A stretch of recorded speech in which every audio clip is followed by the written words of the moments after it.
all these amazing fish. They kind of reminded me of tropical birds. They were so bright and colorful, just darting all over the place like birds in the sky. I'll never forget it. It completely changed the way I look at the ocean. Most of us have a memory of being in nature we'll never forget. Let's protect the world's natural places so more memories can be made for generations to come. Visit worldwildlife.org. Hey, my new book, The Hidden History of the War on Voting, Who Stole Your Vote and How to Get It Back, is arriving in bookstores on February 10th. I cover how the heartbeat of democracy depends on the vote. This book goes in depth on the racist legacy of our vote and the unique struggles of women and Native Americans. In part 2, there's a deep dive into the economic royalists' modern war on voting. And part 3 is the solutions, how we get out there and get active. Pre-order now at any fine bookstore. I'm also on the road with a book tour for The Hidden History of Voting. Join me on Monday, February 17th in San Francisco for the Berkeley Arts and Letters series. On Wednesday, February 19th at Town Hall, Seattle. Sunday, February 23rd for the Blue State Ball in Minneapolis. On Friday, February 28th at Powell's in Portland. And Sunday, March 1st in Chicago. More information is available at tomhartman.com. This book is the third in the series after The Hidden History of Guns and the Second Amendment and The Hidden History of the Supreme Court and the Betrayal of America. Order your copy now, The Hidden History of the War on Voting.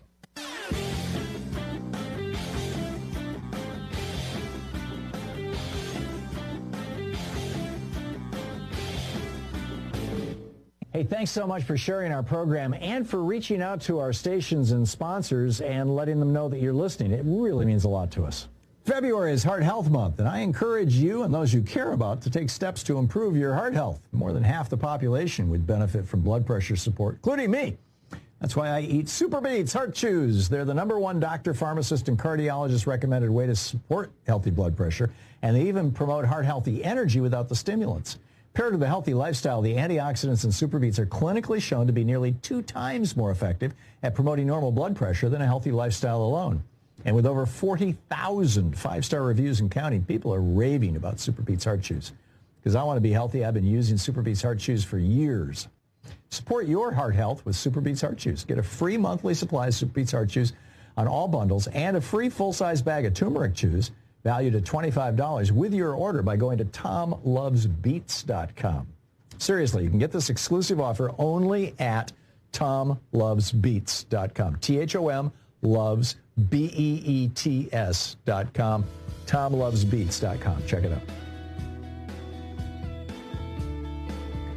Welcome back. Picking up your calls here. Brian in Tacoma, Washington. Hey, Brian, what's up? Hey, so there's been a lot of talk about, whether Trump is disqualified or not from the 14th Amendment, Section 3. Matt Gaetz has introduced.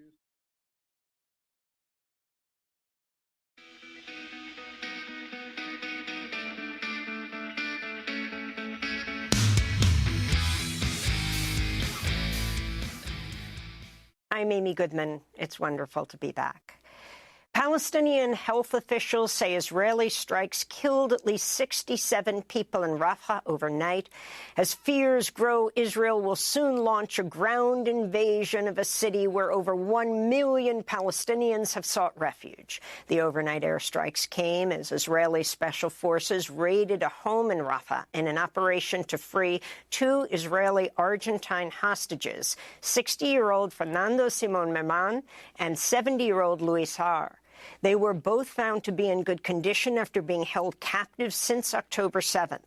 On Sunday, President Biden spoke by phone with Israeli Prime Minister Benjamin Netanyahu. The White House said Biden warned Netanyahu against a ground invasion of Rafah unless there's a, quote, credible and executable plan for ensuring the safety and support for the more than 1 million people sheltering there, unquote. Authorities in Egypt have threatened to suspend a key peace treaty with Israel if Rafah is invaded. Hamas has also warned an Israeli invasion of Rafah will torpedo ongoing truce talks.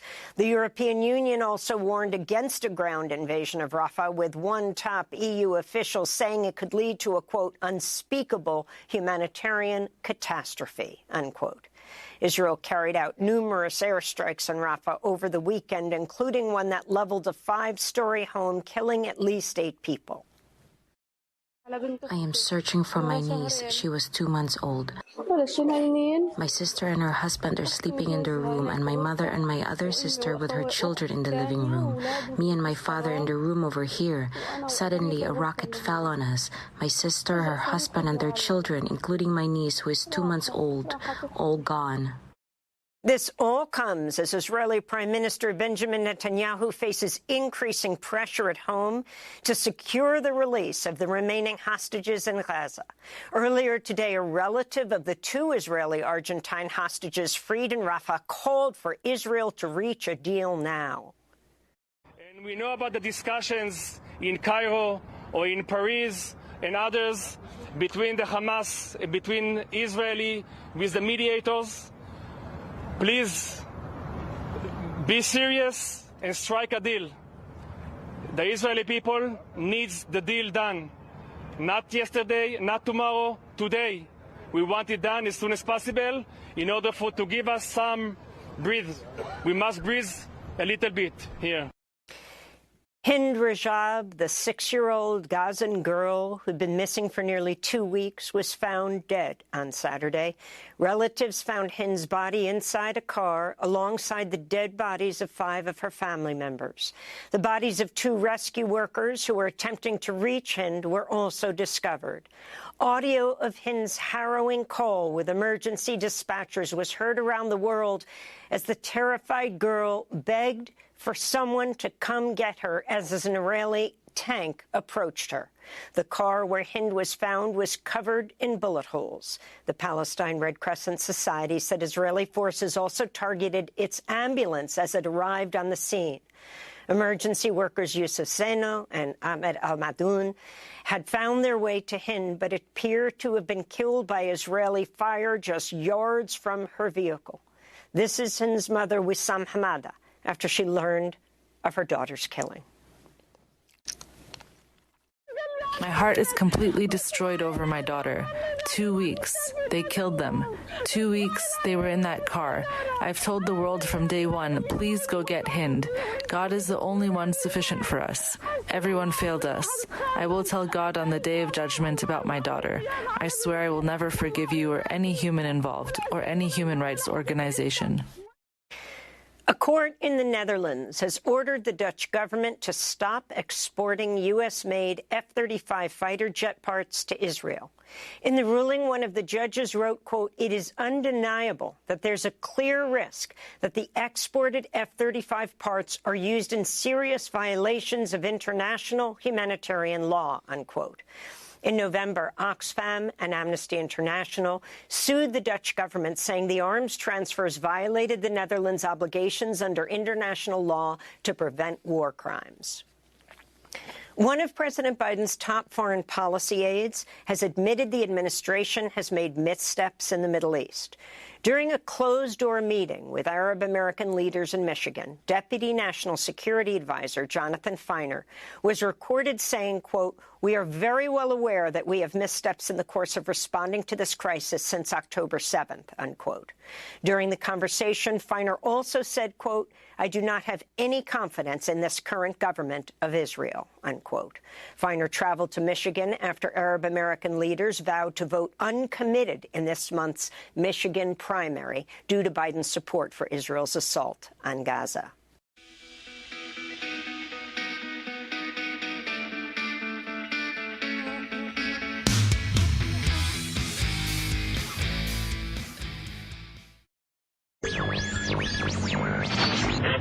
Mary had a little man.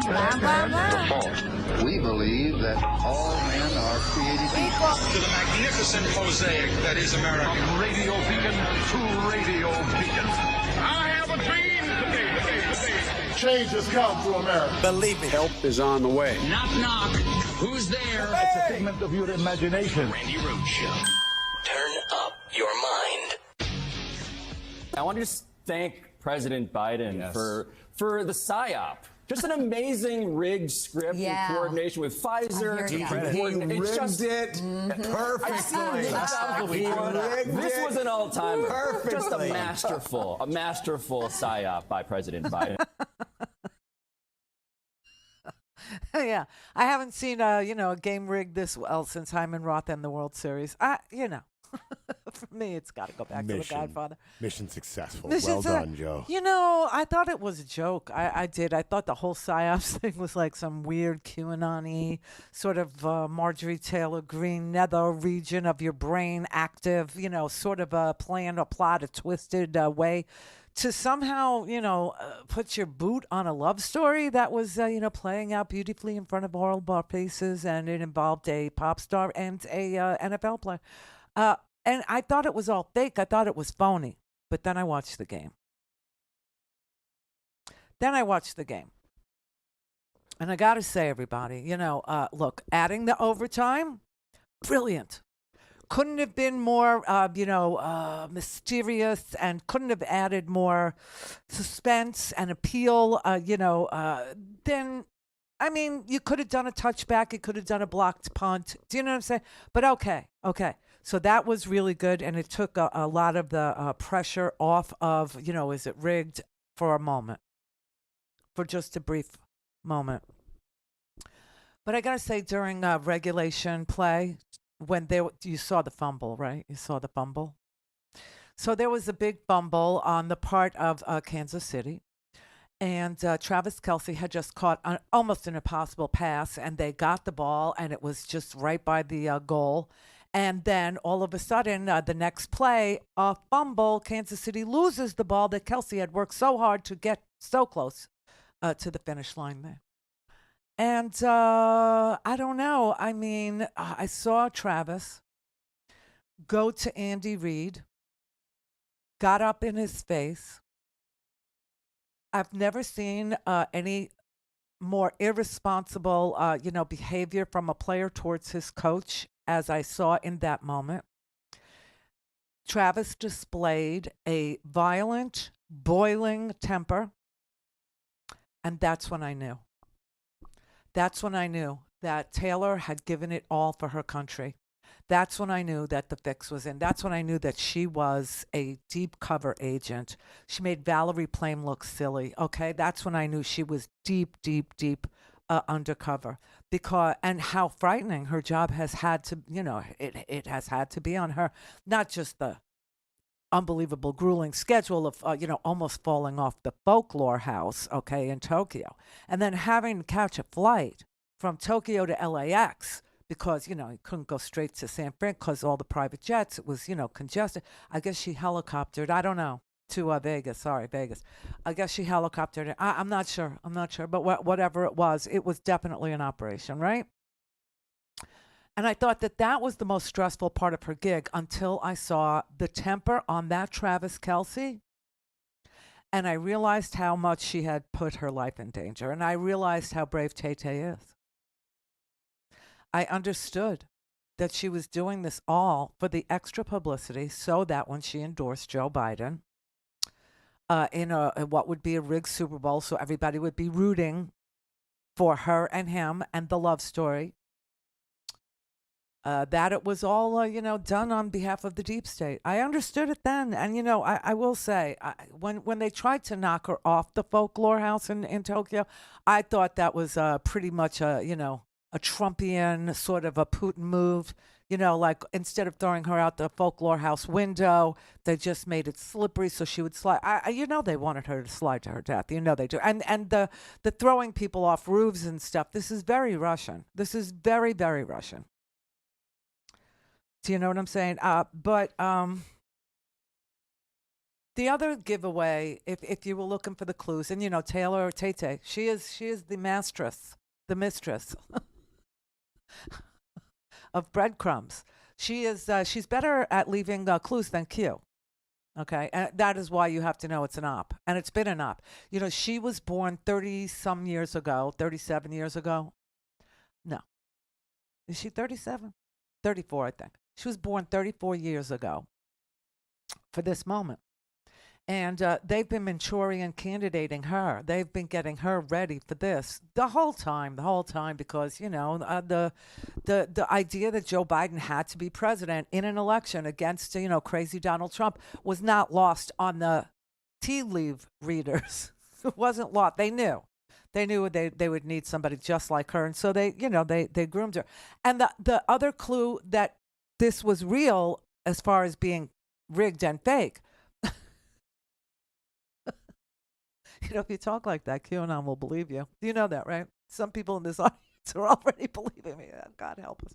But okay, so the other clue I had that this was all rigged and fake and that she was really, really sacrificing, like on a major league level, for her country, was, did you see after the glorious win, did you see, it was so close. Really, it was just like, wow. And nobody even knows the name of the guy who won the Super Bowl, right? Hardwood? Mecole Hardman. Hardman, yeah. Hardwood would have been easy. Yeah, I'm sure he was. But nobody even knows his name because they were so focused on, the Travis, Tay-Tay love affair, And when she, oh my God, I'm going to cry. When she, at the end, went up to him and had to embrace him as if she was really in love with him, all smelly, after more than 5 quarters of NFL Super Bowl level football. Do you know what that stench had to be in those that nylon outfit, that spandexy thing? Do you know what that had to, especially with a guy with a major beard? Ew. Oh, the sacrifice she's making for Joe Biden and our country. It's just, it's legion, everybody. It's legion. And so thank you very much for, letting me be part in a small way of that psyop. I didn't want to believe it. I didn't. It was kind of like, remember when I got my first COVID shot? And, I've had like 20 of them now. Do you remember when I got the first one and I actually could feel the chip go in? And I confessed to you, I told you. Do you remember that? Well, I suspended my belief in the whole conspiracy crap after that because so much had happened in the world that really required a smart, competent leader, somebody who may be old but learned foreign policy, somebody who might be old but gets it done, somebody who understood that we had lost 1 million Americans, somebody that understood that, we needed a child tax credit immediately, we needed an American Rescue Plan, and that a lot of good could be done instead of, saying that we should drink bleach and stuff, right? And so I kind of suspended my belief in the whole chip thing until I felt it. And then I had to say. But after that, it got so dire, the situation in America. It got very, very, this was crunch time. And I had to suspend again the belief that Orange Jesus could fix it alone. And now I'm back, and now I understand it's a deep state. It is. It's a deep state is what it is. And they plotted and planned. And, congratulations to Joe Biden. You are Dark Brandon, indeed. I have my coffee cup, by the way. And yes, the aviators change color when you put the coffee in the cup. It's very cool. I would suggest you go to joebiden.com and have one for the wars. It was a great game. But even better than the game, my food. Oh, I slayed. I rocked in that kitchen, man. I did such a good job.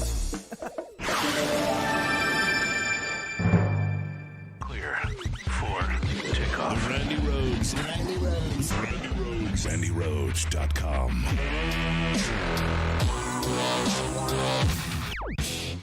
The Bob Cesca Show. Bob Cesca. Dictators are never dictators for just one day. I don't think there's ever been an example where there's been a dictator who's like, well, 24 hours is up. I'm not a dictator anymore. Let's go back to democracy. That Nobody's never ever been happens. this brain-bleedingly stupid before to even introduce this as a concept, except the adult toddler. Yeah. Who is their guy. They have no principles. It's whatever Donald Trump wants us to do. Mm-hmm. And getting from the capital letter at the beginning of a sentence to the punctuation mark at the end with that guy is like watching a trunk cross an icy street. Like, yes, I'll be a dictator? Sure, but only for a day. Right. You know, and then now they're like, oh, okay, awesome. That is our party platform. Dictators are dictators until they're deposed or they die. That's how that always works. And the fact, yeah, you're exactly right, David. The fact that we're even having this conversation is just immensely barf-inducing. This is so bad that we've gone this far. We've fallen this far away from the values that this nation was built upon. I mean, Although Trump really does look like what happens when you cross a penis and a potato. So I guess he is a dictator. 44% of adults completely rebelled at the notion of giving the former president, who is currently facing 91 felony charges, dictatorial authority. That's another thing that gets lost in the mix while the news media stumbles over itself to jump on Joe Biden's latest gaffe. You know, the actual horror show that Donald Trump is responsible for, the daily humiliations, the daily indignities that Donald Trump foists upon this country. The press can't cover all of that. But every time Joe Biden says the wrong name, they're certainly on that one. Bob Cesca. It's the Bob Cesca Show. New episodes every Tuesday, Wednesday, Thursday, everywhere you get your podcasts and at bobcescashow.com. I'm Rick Smith, and this is Labor History in 2. On this day in labor history, the year was 1909. That was the day the National Association for the Advancement of Colored People was founded. During the early years of the 20th century, the NAACP developed legal strategies to challenge anti-black violence and segregation. W.E.B. Du Bois, Ida B. Wells, Archibald Grimke, and Florence Kelley were just a few of the white and black intellectuals and activists who founded the organization. They sensed the urgency for a civil rights organization in the wake of the 1908 race riot in Springfield, Illinois. They hoped to combat the rapid growth of lynchings and Jim Crow statutes. Membership ballooned to almost 90,000 in less than 10 years, with more than 50 branches nationwide. These leaders opposed the gradualism of Booker T. Washington and fought to convince whites of the need for racial equality. The NAACP investigated lynchings and targeted voter disenfranchisement and segregation through a series of lawsuits. They established a legal defense fund that organized support for the Scottsboro Boys and similar cases. They undertook the campaign to overturn the separate but equal doctrine of Plessy versus Ferguson. This resulted in the 1954 landmark decision, Brown versus Board of Education. The NAACP played a central role in the civil rights movement, with Rosa Parks as its secretary. They helped to organize the Montgomery bus boycott, were centrally involved in the campaign to integrate schools in Little Rock, Arkansas, and mobilized for the 1963 March on Washington for jobs and freedom. They also worked successfully toward the 1964 Civil Rights Act and the 1965 Voting Rights Act. The NAACP continues its important advocacy work today with some 425,000 members. Don't give up. Don't give up. What's true? All things Randy at RandyRhodes.com. Go for launch. Speaking truth to power, the Randi Rhodes Show. Chiefs or Niners? Two great quarterbacks, hard to decide. But if I didn't say I was for the Eagles, then I'd be sleeping alone. My wife's a Philly girl. Game or commercials? Game. Game or halftime show? Game. Jason Kelsey or Travis Kelsey? Mama Kelsey. I understand she makes great chocolate chip cookies. Deviously plotting to rig the season so the Chiefs would make the Super Bowl, or the Chiefs just being a good football team? You'd get in trouble if I told you. Trump or Biden? Are you kidding? Biden. I just, it had to be a side, because now I can't wait to vote for him. I can't wait. And I want to vote for him many, many, many times. I actually want to break the law. I do. I want to vote for him, as myself. I want to vote for him as somebody else. I want to vote for him as a dead person. I want to vote for him as an illegal alien. I want to vote for him as, how many people, my maiden name I want to register. I want to register with my married name. I want to register with Howard's last name. It had to have been, because I can't, but I will tell you this had to be the most anti-MAGA Super Bowl ever. Did you see halftime? Nary a white person on that stage. I bet you even the people who think that Tay-Tay is overexposed were like, oh, let her come down from the box and sing a couple of the old country tunes, you know? What is going on with Usher and the dance? They were like, no, white people. This was the most anti-MAGA thing I ever saw in my life. And what I find so deliciously ironic about all of this is the crowd that is saying the halftime show was no good. Taylor Swift is overexposed. It was rigged. This is the same crowd that said, I'm never watching another game because Colin Kaepernick is kneeling. That's right. Why are you watching? You're supposed to not be watching. Yeah, you're not supposed to be here. Right, liar. You said you'd never watch again because Colin Kaepernick kneeled. You said that. So don't be watching. That's why it doesn't look like anything to you anymore. Okay? Because you said, I'm out. So bye-bye. Nobody cares. Nobody misses you. Okay? And I just, and you know, 58, you understand what 58 was. Super Bowl 58, 5 plus 8, 13. Tay-Tay. But Usher, Alicia Keys, on what'd you roller think? skates. That was a good halftime show, was it not? It I was enjoyed fabulous. It. I mean, the dancing. I mean, the moves were there was so much swagger in it, and so much precision, and so much talent, and so much to look at, and so much to ingest and take it. It was so entertaining. It was amazing entertainment, I got to say. And, you know, listen, I grew up, you know, with a kid who grew up in the 90s. You know, she was, in my house. And if it wasn't for, you know, Justin Timberlake, do you remember Ludacris? And Usher, I don't think there would have been any music in our house because I wasn't allowed to play Backstreet Boys. Oh, no, oh, hell no. Because that was like Beatles, Rolling Stones. You know what I mean? It was one of those turfy things, and you couldn't. I loved the Backstreet Boys, but, you know, you couldn't say that in front of her. She would just, like, put her fingers in her ear. I can't hear you. You're a traitor. Do you know what I'm saying? It was like one of those. But so Usher was, like, on, not even shuffle. It was on repeat. But Justin Timberlake, I mean, come on. And now he's on tour. So, I mean, she's so happy right now. All the 90s kids are really happy right now, including Taylor. They're all very happy right now. But, you know, this conspiracy theory got so much play. I mean, I'm like wondering, like, why did they think, you're right, that the Colin Kaepernick, I'm not watching NFL anymore, were watching? Why did they think they had to even, you know, play to them? I don't even understand it. And by the way, look at the two teams that were playing. I mean, there was no way to please MAGA. No way. From the outset, because the two teams that went to the Super Bowl, 58, 5-8, 13, Tay-Tay. Those two teams, it was the Kelsey Taylor love affair team or libtard San Francisco.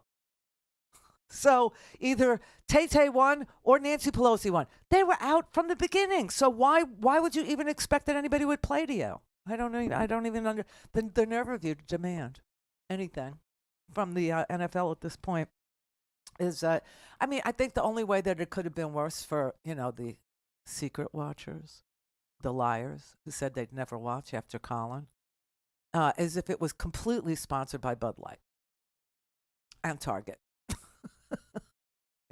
You know, and like big rainbow flags all over the, you know, that would have been like the last. But that's, I think, the direction we should head because, quite frankly, they said they would never watch.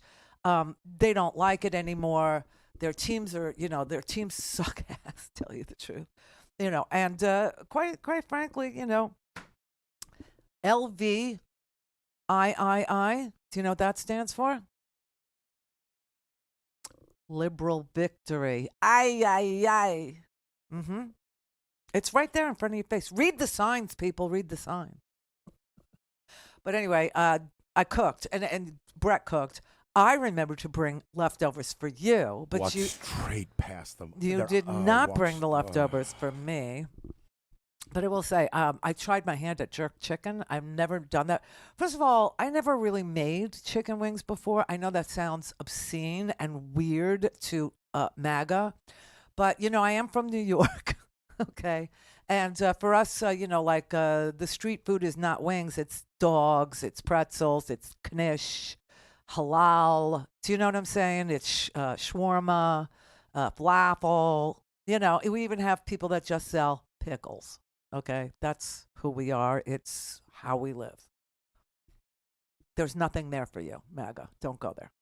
However, what I did not realize about chicken wings, because I have no experience with them, is that you would have to be basically an orthopedic surgeon. Did you know that? Like, you buy them and they don't really, for me, I'll just say, I'll wear my ignorance on my sleeve. They didn't look like anything I ever got at Duffy's. Do you know what I'm saying? They didn't look like the drumettes. They didn't look like what they call the flats. I don't even know what body part that is, but it's good. Tastes good. There's 2 bones in that one. I know that.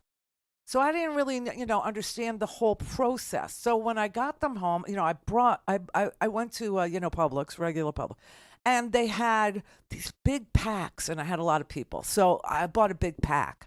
And I thought, okay, I'll just follow the recipe that I have for jerk chicken. And I picked jerk because it's, it's Jamaican and delicious, but it's also not very hot, even though it does include habaneros. You would think it would set your mouth aflame, but no, it's tamed by the nutmeg and the cinnamon and the allspice and the other things. And I thought, the people that don't like hot, they would like the flavorful, so I'll do that. And I did get a request for wings. You take that pack home and you look at it and you look at it. And you're like, that doesn't look like the stuff I get at the bar. It doesn't look like any bar food. It doesn't look like, anything you get at Hooters. I don't understand. And then all of a sudden it dawns on you. You need a hatchet, okay? You need one of those big hatchets. And you start banging off the tip of the wings, and then it starts to look a little familiar. And then you realize if you separate the thing, you open it, you get the flat on this side, and on that side's the drumette, and now I'm in for surgery. I'm like in 6 hours of surgery doing this. Then you got a 24-hour marination period. I mean, it's a commitment. But were they good? Mwah. God, I'm talented.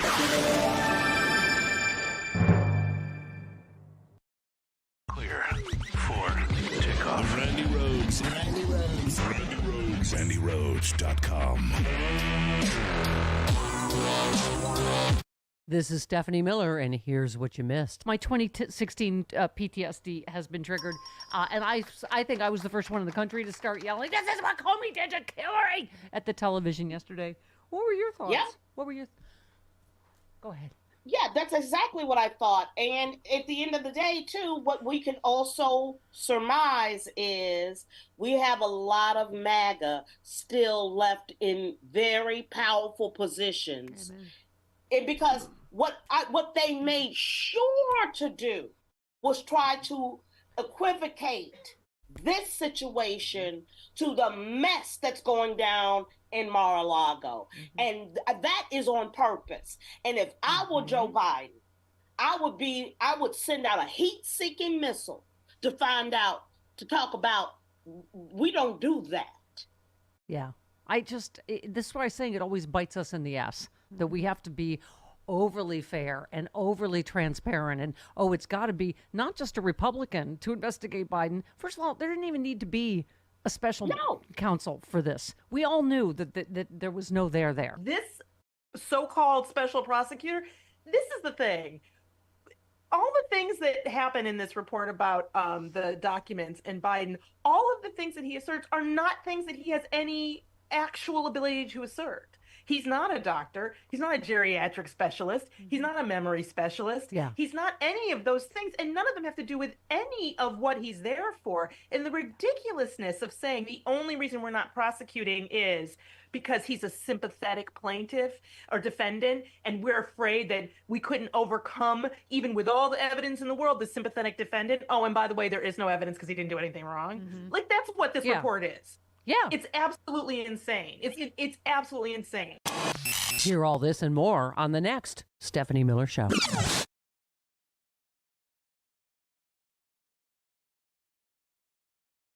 Joe Biden is ready to protect America's southern border, crack down on illegal crossings, set tough but fair new standards, build up Border Patrol, adding thousands of new agents, stop the flow of fentanyl, child sex traffickers, and even terrorists.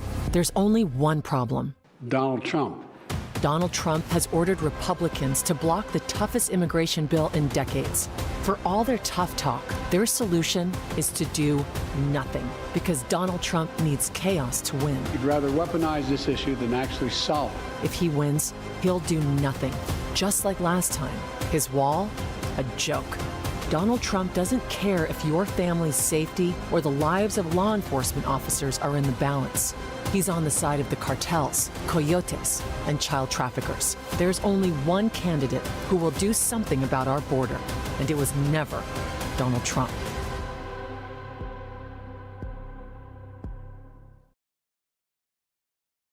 Perhaps you heard about the recent surge of invasive foreigners into Eagle Pass, Texas, the Rio Grande border town that finds itself at the hot center of the U.S.-Mexico immigration crisis. Only this invasion, as Donald Trump's MAGA crowd likes to call it, is not by Latin Americans, but by Anglos descending on Eagle Pass from the north. Indeed, it was an invasion by Trumpista partisans claiming to be God's army. Organized as a Christian nationalist crusade, they boasted that a mighty convoy of 700,000 trucks from all across the U.S. would be streaming toward Eagle Pass to, quote, take our border back. What a show of strength! But just when you think the whole country has gone full tilt bonkers, reality shows up. God's army actually consisted of about 20 trucks, a babbling ram.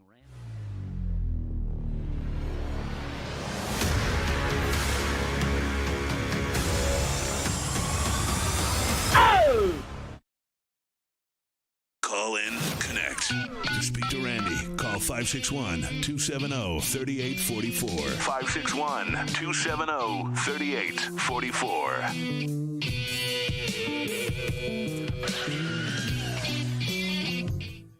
The Battle of the Super Bowl ads. I bet you can't break that.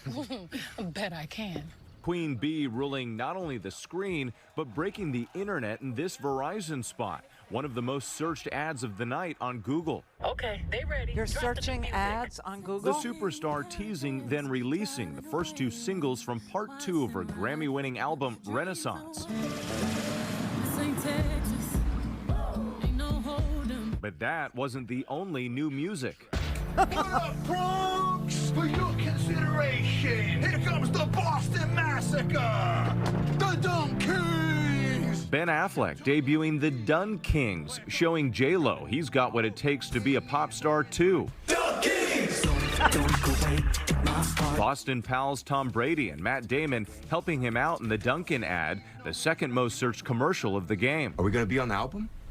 On a night where ads cost around $7 million for a 30-second spot, Jen. nostalgia running big, featuring reunions with some of America's favorite friends.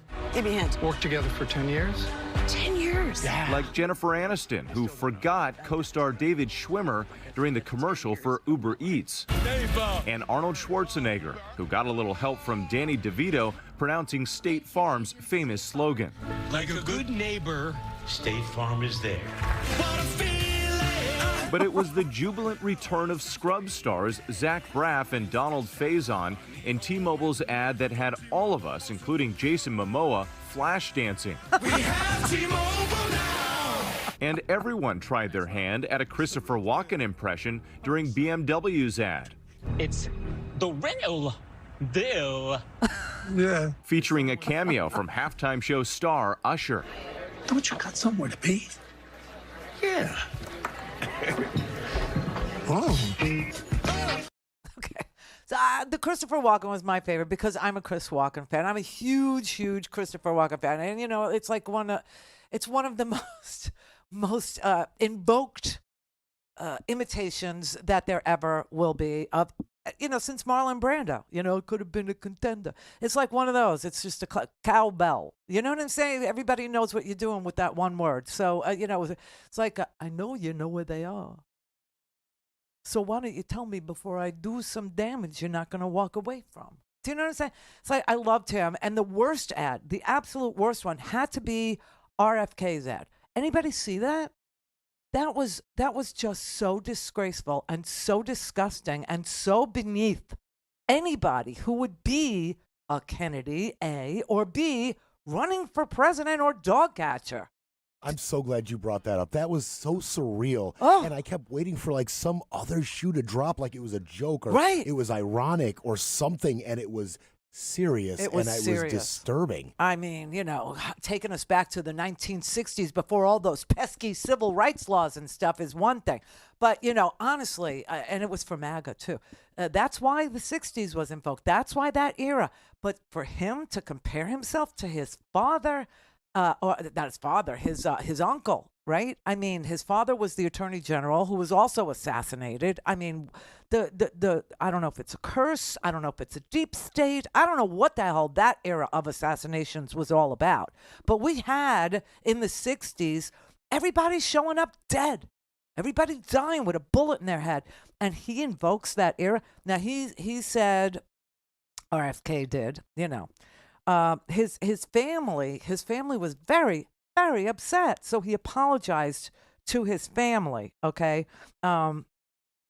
And said that it was a PAC, a political action committee, and as you know, the candidate isn't allowed to, to commingle or to, advise or to say anything to the political action committee. They have to be completely separate. And I had nothing to do with it, except that on his Twitter account, it's pinned as his first pinned tweet, as the only, you get to pin one.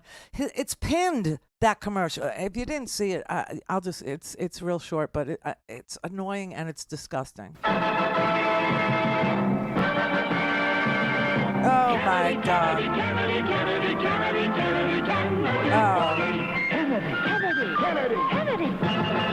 Do you want a man for president who's seasoned through and through? A man. Okay, I told you it's very annoying. It was annoying and it was disgusting. But it looks like RFK Jr. really wants to be president in 1960. That's what it is. I guess before vaccines. But even this level of pandering to family ties, even Donald Trump doesn't go there. You don't see him running ads, remembering his slumlord father or his brothel owning grandpa, do you? No, this is off limits. I think this went too far. So that had to be the worst commercial of the Super Bowl. All right, Howard in Lake Worth. Howard? Hey, yeah, hi, Rand. Hi, Howard. I had to call to attest to your culinary artistry. It was amazing last night.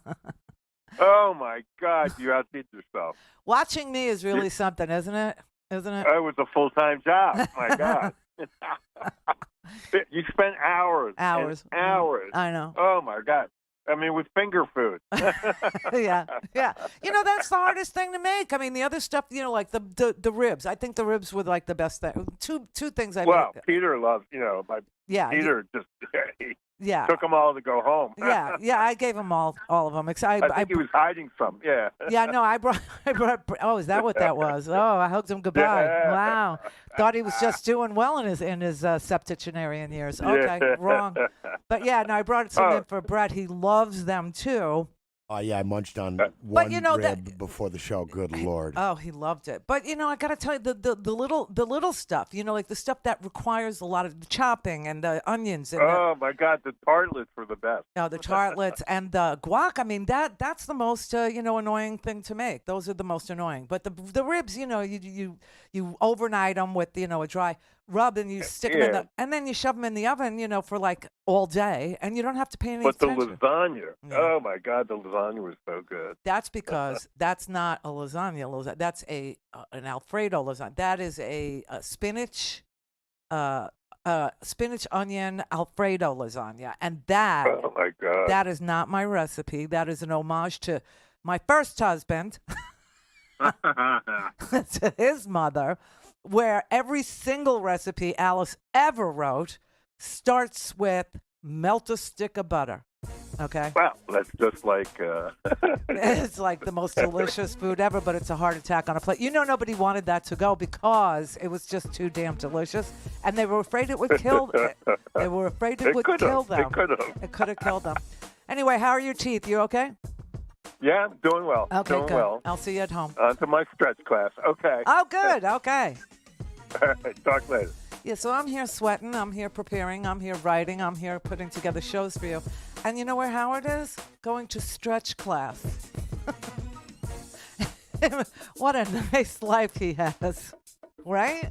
Oh, what a really nice life he has. He went to the dentist this morning, got his teeth cleaned, and then he's going to a stretch class. Yeah, and then he watches me like a whirling dervish in the kitchen and marvels at the good luck he has. Clear for takeoff. Randi Rhodes. Decades of leadership, a lifetime of experience, and rock-solid determination to rebuild America. Joe Biden's plan for America's economic comeback is working. The highest job growth in the world. Inflation coming down faster than any other major nation. The prices families pay for everything from gas to groceries falling fast. Hope and optimism coming back. His tireless work to build a stronger America means we're respected again. And a respected America is a safer America. Joe Biden's years have taught him leadership, wisdom, toughness, how to ignore the noise and focus on the people. He's a president for every American, making the hard decisions with compassion, heart, and respect. That's Joe Biden, America's president.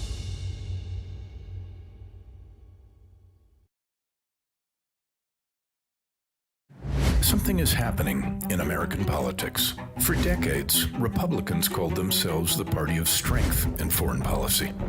Today, the Republican Party attacks our military. Some of the dumbest people I've ever met in my life. And cozies up to our enemies. Hezbollah is very smart. They're all very smart.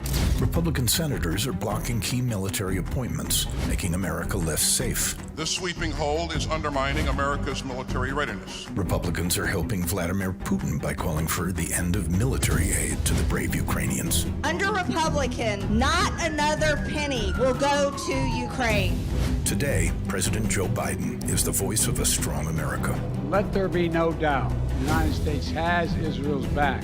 This is an American president. We cannot and will not let terrorists like Hamas, tyrants like Putin win. President Joe Biden, America's president.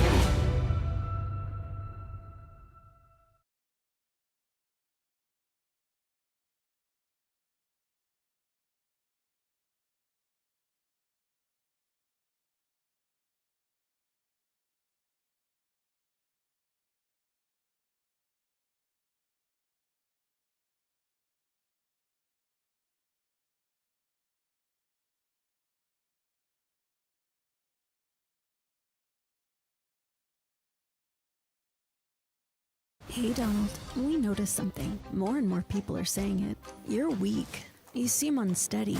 You need help getting around. And wow. An anonymous, really an anonymous country, and you deserve. Are you sure you don't have dementia? It runs in the family. Have you had a real doctor check you out? You keep confusing things. And we did with Obama. We won an election. Getting the facts wrong. We just left pleasure. For paradise. People laugh about it, about you, even your own people behind your back. You're winning the primary, but losing your power, your strength, your manhood.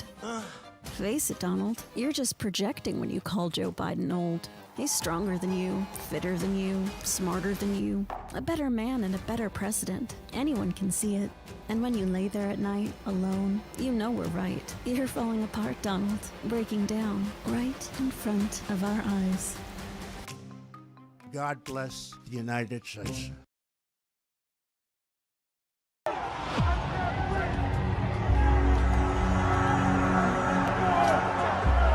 He says, "You're not going to be a dictator, are you?" I said, no, other than day one. I'd like to punch him in the face, I'll tell you. You can do anything. You have him by the pussy. He's not a war hero. I could stand in the middle of Fifth Avenue and shoot somebody, and I wouldn't lose any voting. Very fine people, on both sides.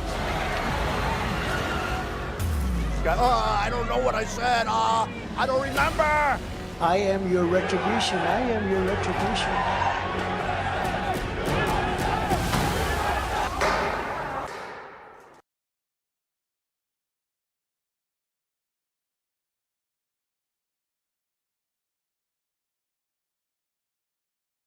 Whether you're listening to Leslie Marshall each Tuesday through Friday or Brad Bannon each Monday, you can hear them from 6 to 7 p.m. Eastern on the Progressive Voices Network. Here's a sample of what you'll hear. The director of the United Steelworkers District 4, Dave Wasura. Unions give workers a voice in shaping their communities, and that includes increased civic engagement, more focused political power for working families. It's a win-win-win all around because you have, the wages. Obviously, you're improving the surrounding community because there's job creation. Don't give up. Don't give up. What's true?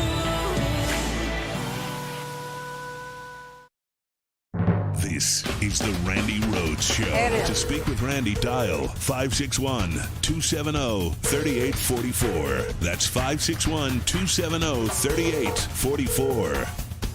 All right, I just want to let you know, MAGA's gone mental, okay? Former President Donald Trump drawing fierce backlash for saying if elected again, he would encourage Russia to attack NATO allies who don't contribute enough toward defense spending. If we don't pay, are you still going to protect us? No, I would not protect you. In fact, I would encourage them to do whatever the hell they want. President Biden calling those words appalling and dangerous, insisting if Trump regains power, he intends to give Putin a green light for more war and violence.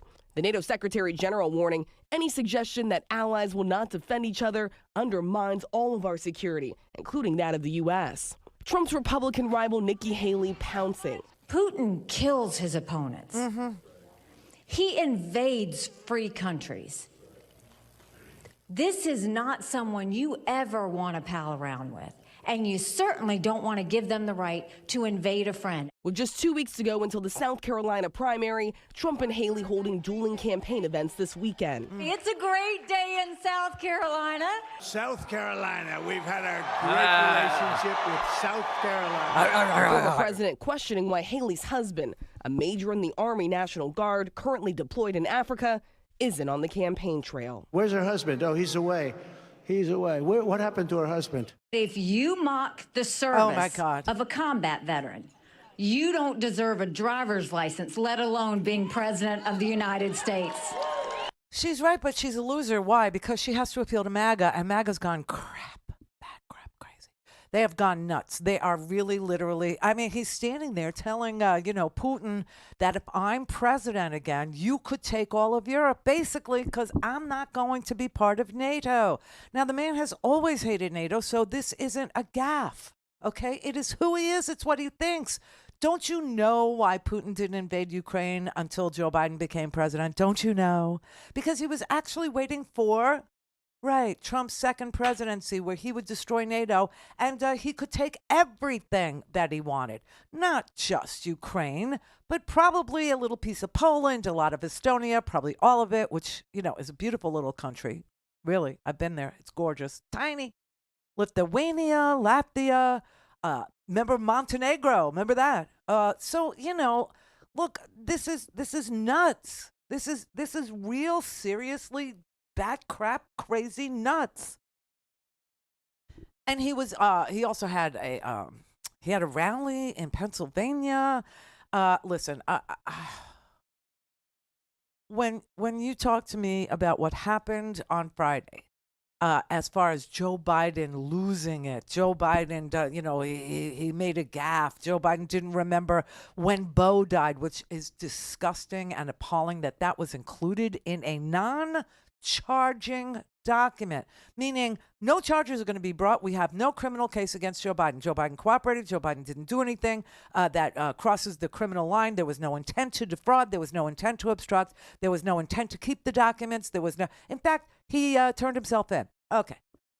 When you compare that to what Donald Trump did with classified documents, not only did he steal them on his way out the door, not only did he say that if he had documents, it's only because they were planted by the deep state to make him look bad. Then he said, okay, I do have them. I did take them. Know why? 'Cause they're mine. And then refused to give them back. Told his pool boy to flood the room where they were stored so no one could retrieve them, because if he can't have them, nobody will. And you're comparing these two things just so that you can somehow compete in and win a competency argument. Well, if that's your argument about, Biden versus Trump, you lose on that score too. Because Biden may be old and he may misspeak just like I do, just like you do. We all make mistakes. That's just a thing. But Trump was on a stage in Pennsylvania yammering about this and that and confusing what day of the week it was. And, if you're Tay-Tay and you're in Tokyo, it must be Sunday kind of a thing. Maybe works if you're a rock star and you're touring the globe. But it doesn't work when you have a rally or two, and one is in Pennsylvania, one's in South Carolina, and that's your whole weekend. Being confused about where you are has everything to do with you're in Seattle and you ate mushrooms, or you're an old fart and you are demented. So Donald Trump did this thing on Friday night. It was Friday night, and he told the crowd that he didn't need to be, I don't need this. This is one of his old, repetitive, I don't need to do this. I'm a billionaire. I don't need to do this. And now he does need to do this to stay out of jail. And before he needed to do this so he could continue to cheat on his taxes by saying, that he had a loan. Remember that loan? It was like, I don't know, $450 million or some crazy thing. And when you have a loan like that, you get to deduct the interest. And he's been doing that for years and making his obligation to the IRS nothing.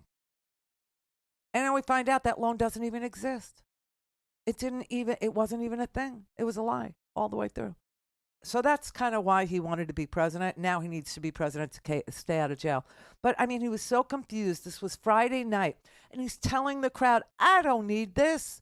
I don't need this because if I wasn't here right now, I'd be having a beautiful Saturday afternoon. It's nighttime and it's Friday. I didn't need this. I had a very nice life. Nice Saturday afternoon. I could tell you if I weren't doing this, where I would have been in a very nice location. Do you see that chyron on the top where it says Friday? It's Friday night. I don't need this. I have a nice Saturday afternoon. What? Uh-huh. And he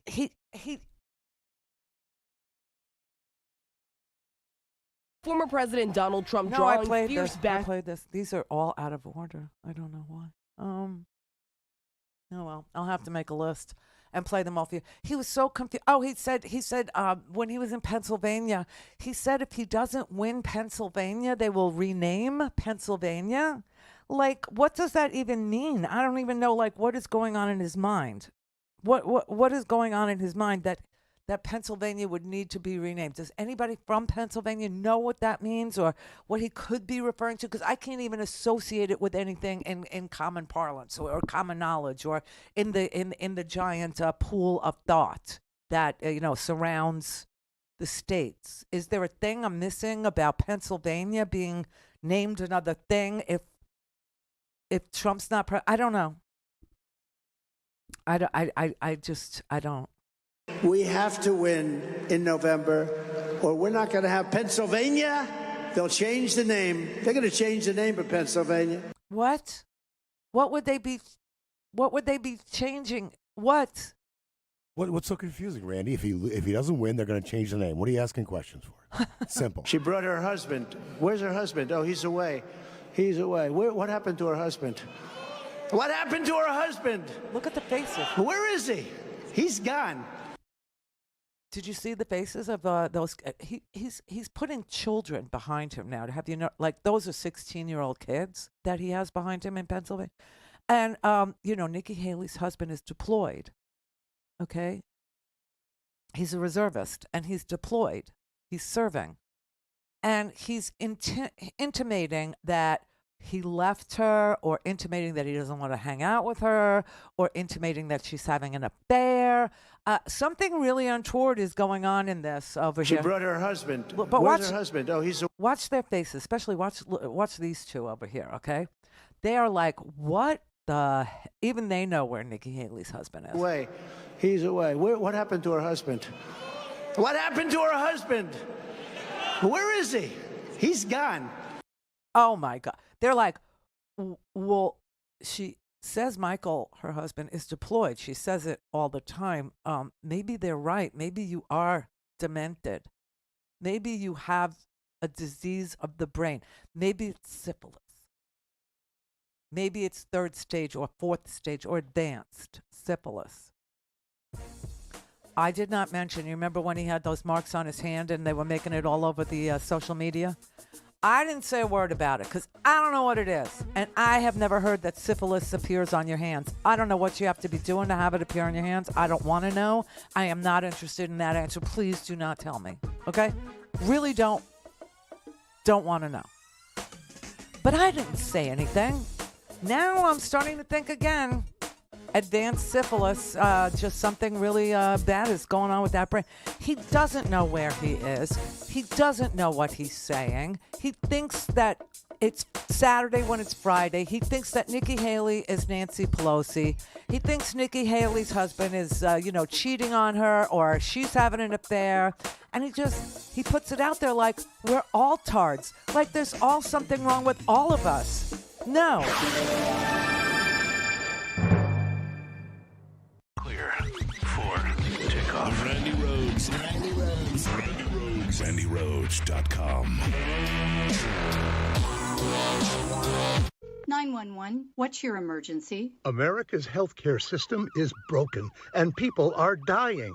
Welcome to Code WAC, where we shine a light on America's callous healthcare system, how it hurts us, and what we can do about it. I'm your host, Brenda Gazar.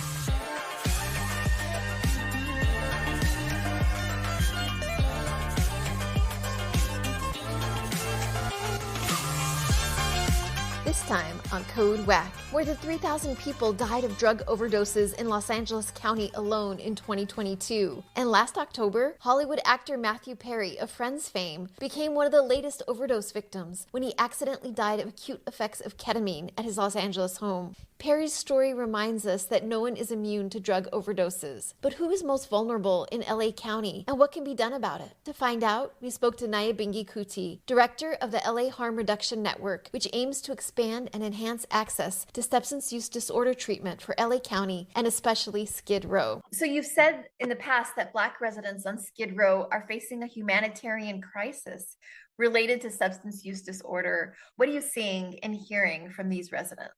Well, what I'm hearing is a lack of residential beds there and the issue of quality of treatment that I mentioned. Many people that have died from overdoses have been in treatment multiple times. You know, if you listen to people like Perry and other celebrities that have overdosed and died, they've been in treatment before. And sometimes over 10 times. So that makes you wonder, well, why isn't treatment working? Get the full Code WAC story on ProgressiveVoices.com and on the PV app.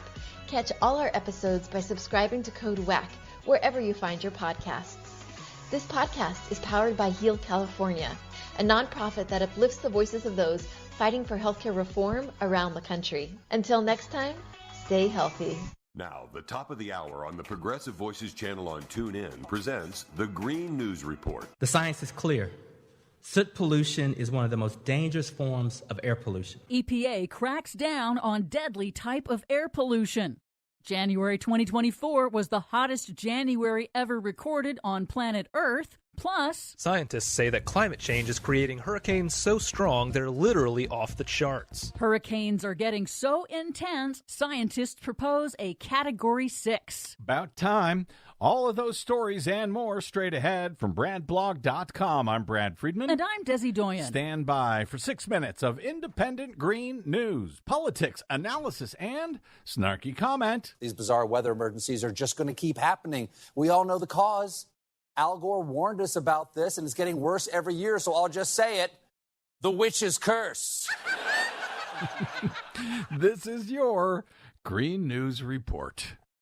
Okay, Desi Doyen, I think the witch's curse had its mitts around us down here in Southern California, but the good news is I think the unceasing rain over the past few days is finally done? Yes, it appears to be so. We'll see. What do you got for us today? Well, despite the United States seeing extreme cold last month, globally, January 2024 was the warmest January ever recorded since record-keeping began in the mid-1800s. That's according to preliminary data from Japan's climate service. If confirmed, this new hottest January marks 9 straight months in a row that have set new record monthly highs. The oceans in January also set a new record, boosted by an exceptionally strong El Nino weather pattern, and that would potentially energize the Atlantic hurricane season later this year. Potentially. Both heat records increase the odds that 2024 will surpass 2023 as the hottest year ever recorded.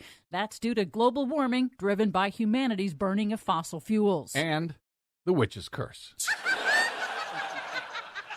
A new study warns that the Mediterranean Sea is warming at a faster pace than predicted and is also getting more acidic faster than predicted. The oceans absorb a significant amount of humanity's carbon emissions. That causes ocean acidification, called the evil twin of global warming, because too much CO2 literally changes the ocean's chemistry, creating conditions that corrode the shells of marine animals and coral reefs. So it's not the witches?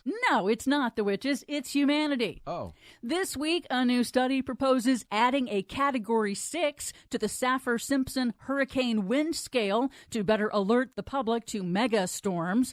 The scale currently tops out with an open-ended Category 5 for wind speeds over 157 miles per hour.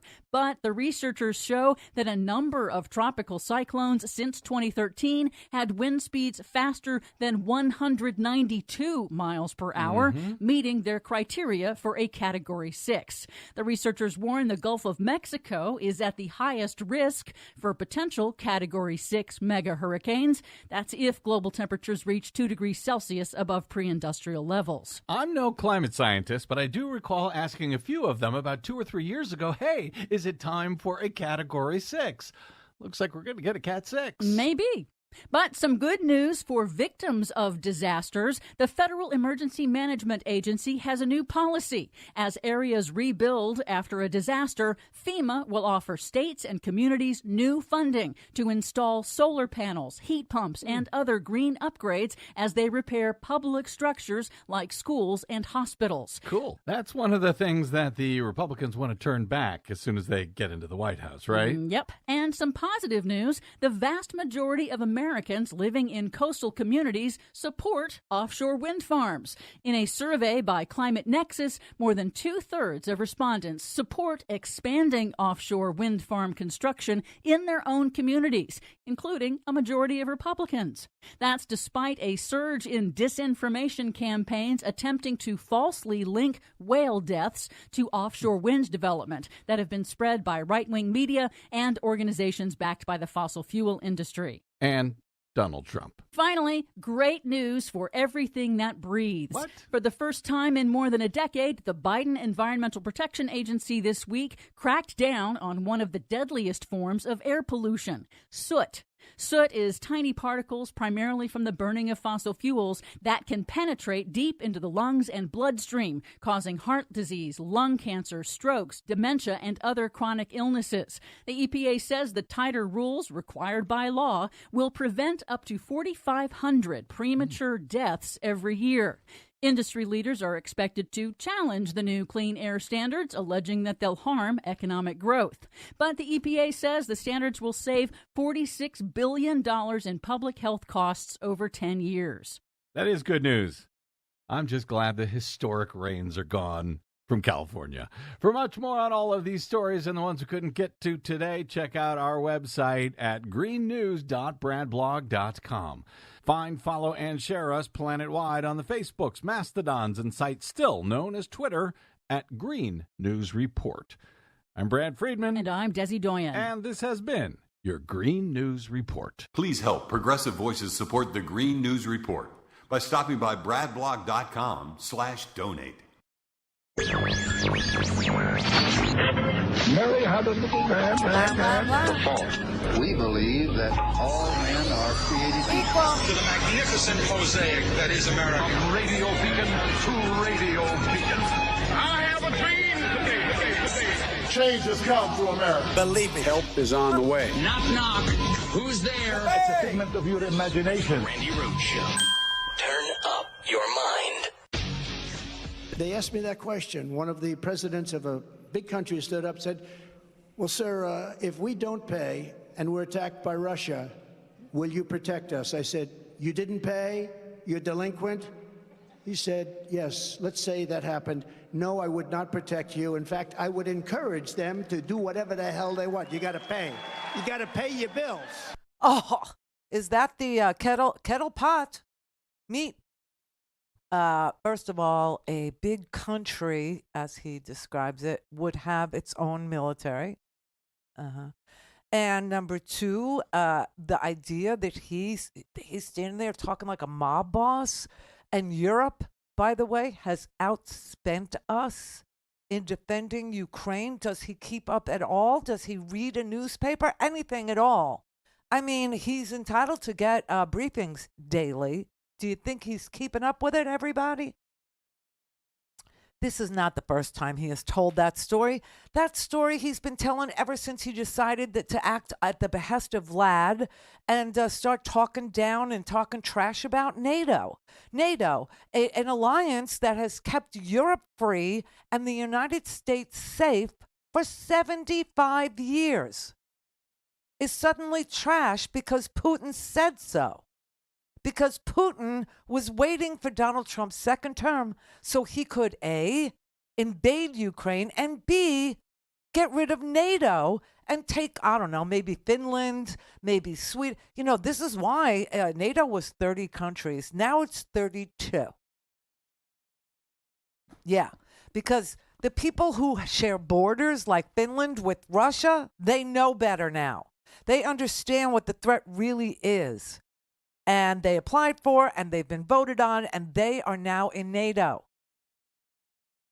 This man is deranged, and he's been telling this story for a very long time. On that question, would you commit, if there's a country that's delinquent, as you put it, in paying for their defense spending, would you commit as President of the United States to defend them if they were attacked? Well, you know, I'm going to be discussing that today. And it's a very interesting question, isn't it? And, you know, it also depends on what your definition of delinquent is. For instance, if you have a country that's paying only 1%, and you have some that are paying less than 1%, and they shouldn't be. You have some that are paying less than 1%, and they're wealthy countries on top of everything. Now we go to a new year, and they don't pay. And now we go to yet another year, and they don't pay. Well, now I ask you, do they have to pay for the back years? Okay? Now, so why is it that they owe us for this year, but every time a new year comes out, they don't have to pay? It's wrong. It's you know what this is? You know what this is? This is a green light for World War III. This is a green light for the autocrats of the world. This is a green light for them to go take whatever they can take while the taking is good, because he's going to keep NATO, destroyed. He's going to just break it up. I don't know, that could ever happen. I don't think he could do it, but he's lying, okay?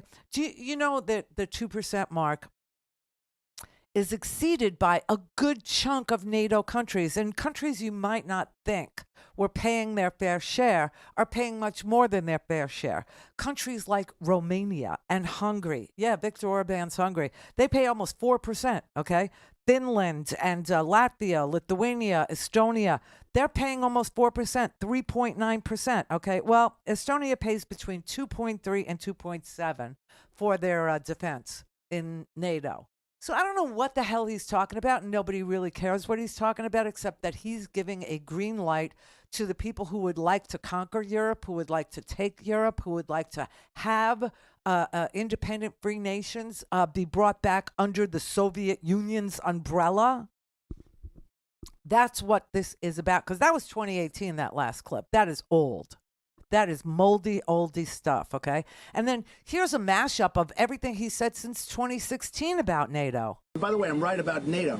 We have NATO and we're giving countries a free ride. We are really, NATO is obsolete. It's old, it's fat, it's sloppy. I You're said it's old, obsolete. Fat, and sloppy. And it is. It's obsolete. They asked me about NATO. I said it's obsolete. Recently, I have said that NATO was obsolete. I said it was obsolete. It's no longer obsolete. What?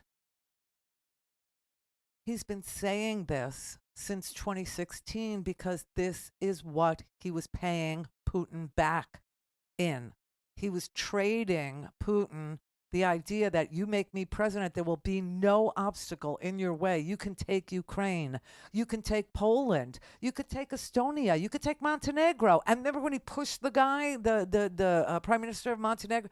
That was all a show for Putin. That was all a demonstration of loyalty to Vlad.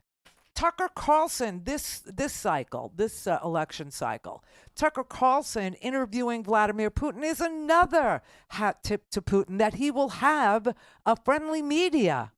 Tucker Carlson is in Moscow right now interviewing Vladimir Putin. Right. The first American, I'll say, journalist to interview Putin since the war in Ukraine began. What does that tell you about Tucker Carlson and right-wing media and also Vladimir Putin? Well, it shows me what I think we've all known. He's what's called a useful idiot. Yes. I mean, if you actually read translations of what's being said on Russian media, they make fun of him. I mean, he's like a puppy dog. You know, he somehow has, after having been fired from so many outlets in the United States, I would not be surprised if he emerges with a contract with a Russian outlet because he is a useful idiot. He says things that are not true. He parrots Vladimir Putin's pack of lies about Ukraine. So I don't see why Putin wouldn't give him an interview, because through him, he can, continue to lie about what his, objectives are in Ukraine and what he expects to see happen. It's really quite sad that not just somebody like Tucker Carlson, who has, as I said, been fired so many times because he seems unable to, correlate his reporting with the truth, but also because it's a sign that there are people in this country right now who are like a fifth column for Vladimir Putin. Yes. And why? I don't know. I mean, why are certain Republicans throwing their lot in? Why are, other Americans basically believing Putin? Why did Trump believe Putin more than our 11 intelligence agencies? I don't know. Do you have a working theory? I do have a working theory. But it's more than just the political partisan advantage. There is a yearning for leaders who can kill and imprison their opponents. Yes. Destroy the press. Yes. Lead a life that is one of impunity, unbound by any laws. There's a yearning among certain people in our country for that kind of leadership, and I find that absolutely gobsmacking terrifying. Yes, it is. It's gobsmackingly terrifying. There is no question that there are people in this country who just feel like democracy has left them behind or let them down. It wasn't all it was cracked up to be. They don't feel like, they ever got represented, at least not properly. And so they want a man who sees them, who knows their despair, who will be their retribution, who will run a autocratic, sort of a fascist state, and somehow they will be given gigs. Somehow they will be, the preferred people. Somehow they will get jobs. Somehow they will get to shoot people they disagree with, and nothing will happen to them. Somehow, if you jail any of them for killing, people like me, they will be referred to as hostages. And I don't know why they think that they will be the preferred people, because the truth is Donald Trump can't stand you. He wouldn't allow you in his club. He wouldn't hang out with you if you were the last person on the planet. He wouldn't play golf with you. You're not even allowed in his, Trump Tower without, a white shirt. Clear for takeoff. Randi Rhodes. RandiRhodes.com.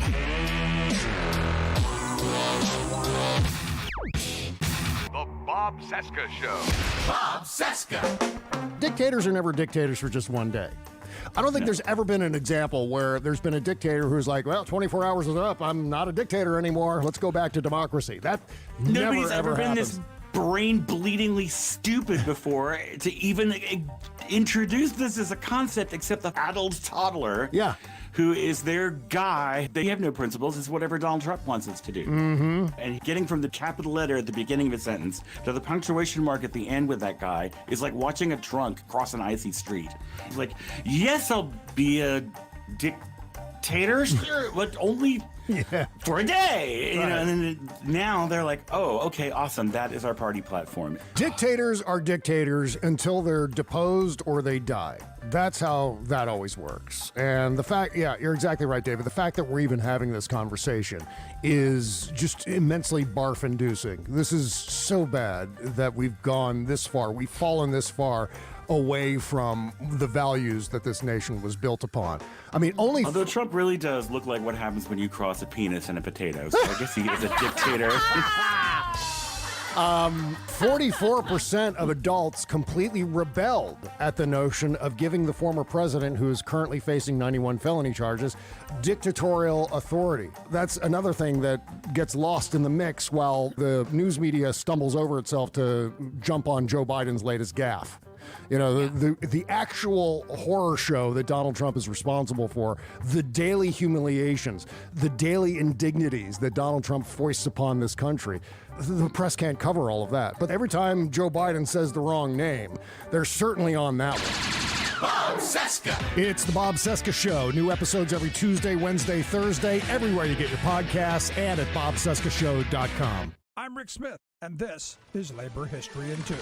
On this day in labor history, the year was 1909. That was the day the National Association for the Advancement of Colored People was founded. During the early years of the 20th century, the NAACP developed legal strategies to challenge anti-black violence and segregation. W.E.B. Du Bois, Ida B. Wells, Archibald Grimke, and Florence Kelley were just a few of the white and black intellectuals and activists who founded the organization. They sensed the urgency for a civil rights organization in the wake of the 1908 race riot in Springfield, Illinois. They hoped to combat the rapid growth of lynchings and Jim Crow statutes. Membership ballooned to almost 90,000 in less than 10 years, with more than 50 branches nationwide. These leaders opposed the gradualism of Booker T. Washington and fought to convince whites of the need for racial equality. The NAACP investigated lynchings and targeted voter disenfranchisement and segregation through a series of lawsuits. They established a legal defense fund that organized support for the Scottsboro Boys and similar cases.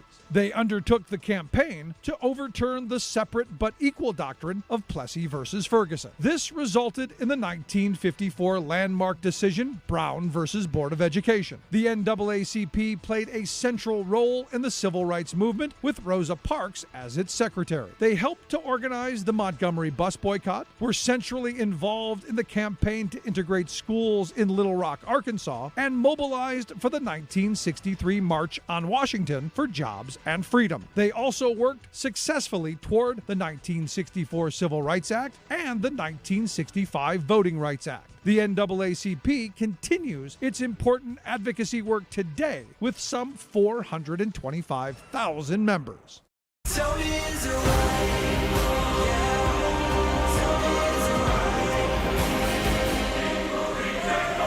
I watched it on TV. All things Randy at randyrhodes.com. Go for launch. Speaking truth to power, the Randi Rhodes Show. In the environment we're in now, where Trump is obviously insane, he's an adjudicated rapist. He is a guy who planned a coup to overthrow the U.S. election in the last time. He helped kill 500,000 people by fumbling COVID. People get it. They understand now in a broader way.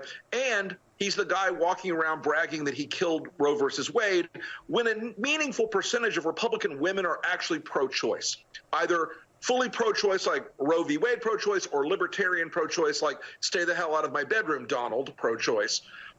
And so we believe now the number is between 7 and 11%, depending on the state. In our models, we think there's a larger audience now. It is important, though, that a key audience in America not normalize Trump anymore. And most of those folks still in the media who treat this like it's a normal Republican and a normal Democrat fighting over normal things. It's not. It's one guy who is insane and dangerous and one guy who is old but doing a good job. Right. It's not dementia, it's demented. He is insane. He's a sick puppy, Donald Trump is. And the more desperate he becomes, okay, so you got to kind of try and figure out like where each candidate is, okay? So Donald Trump is in court again today, different trial, different judge, different matter.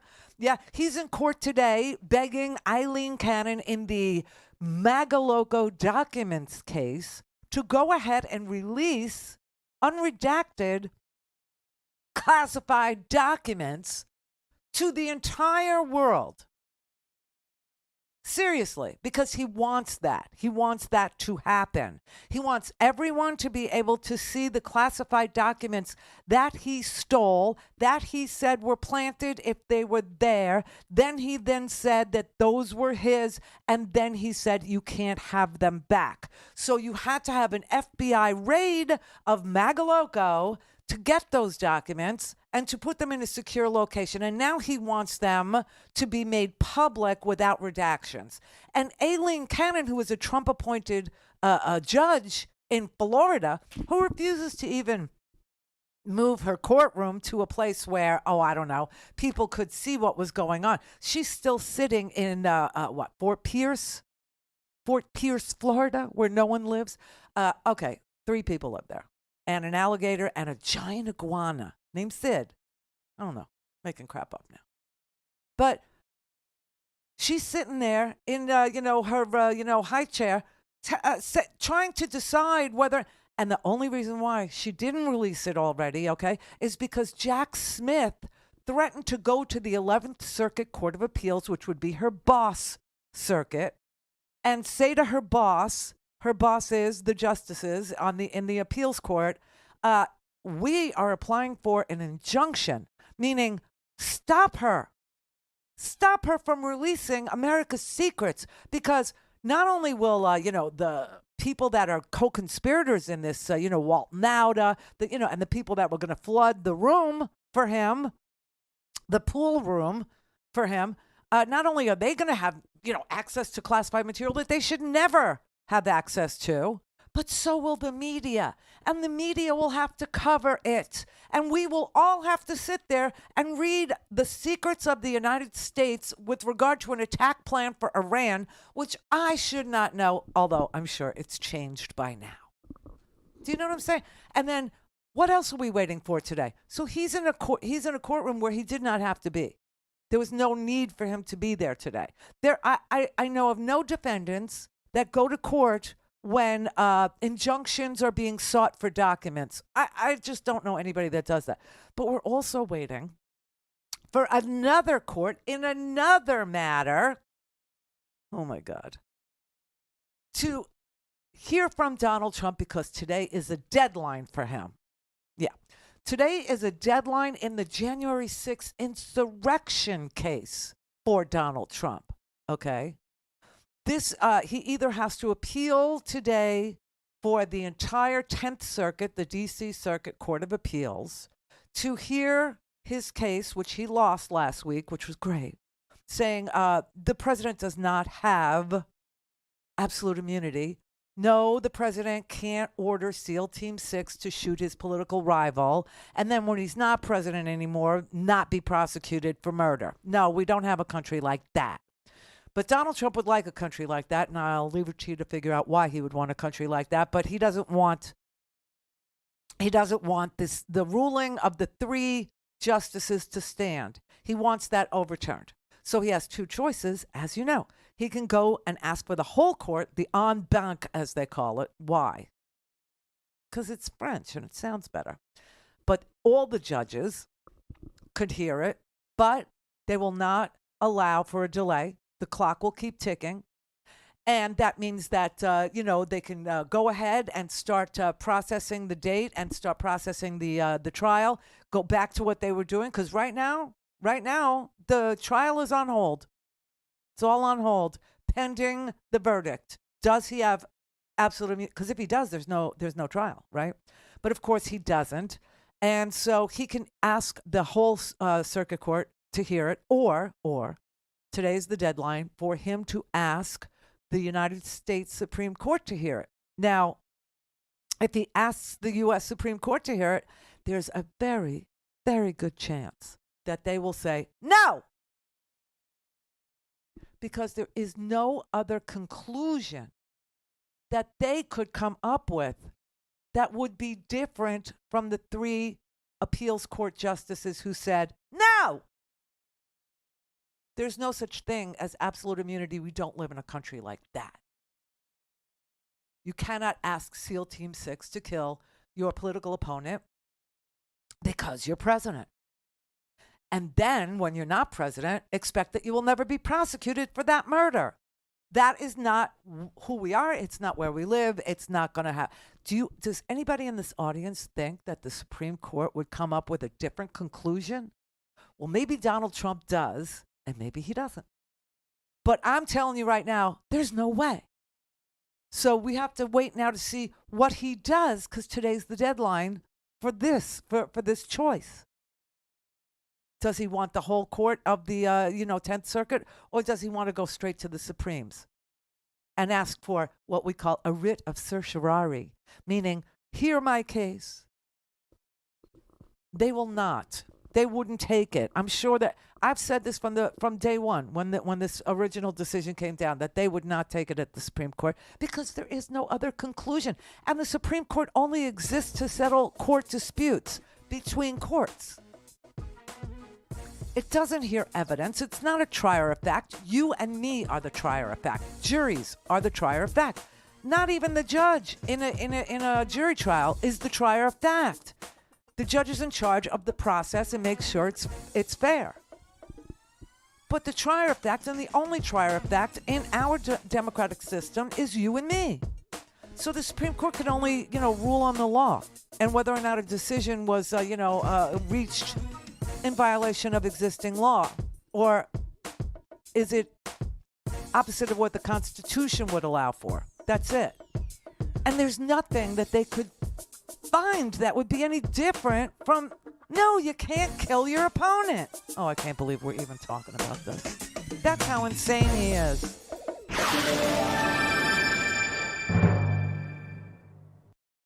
Clear for takeoff. Randi Rhodes. RandiRhodes.com. This is Stephanie Miller, and here's what you missed. Hi, Malcolm. You probably have no thoughts on the Republicans voting down aid for Ukraine on the day that Tucker Carlson was in Moscow doing Putin's talking points on Ukraine. Hi.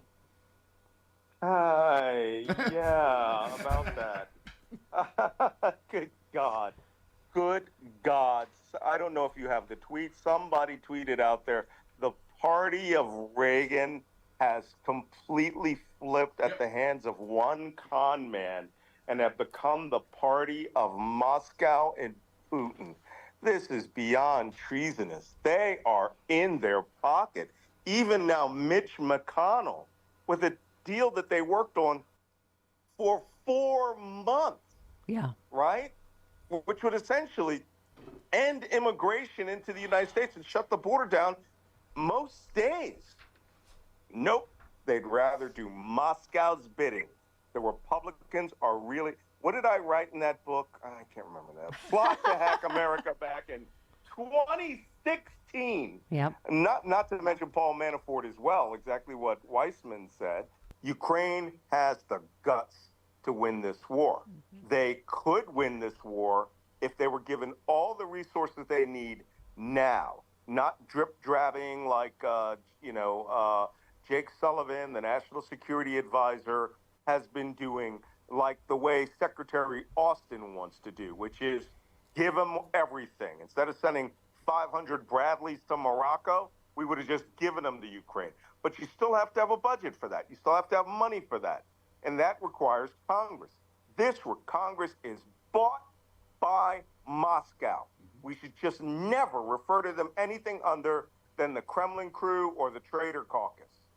Hear all this and more on the next Stephanie Miller Show. President Trump will have a miracle second term. He is the one that God's going to put his hands on. God says, I'm going to flip this thing, and we haven't seen anything yet, but it's coming. We're not crazy, they're crazy. And justice will be served, says your God. This is far from being over. Nothing will stop me from my plan of putting my son, Donald Trump, back in that White House. All of this is culminating in Donald Trump getting his second term of presidency. It has to. I hear the sound of victory. I hear the sound of victory. Make America great again. That's what the Bible says. That is spiritual warfare. We'll take it by force. This is war. Let me tell you something. You ain't seen an insurrection yet.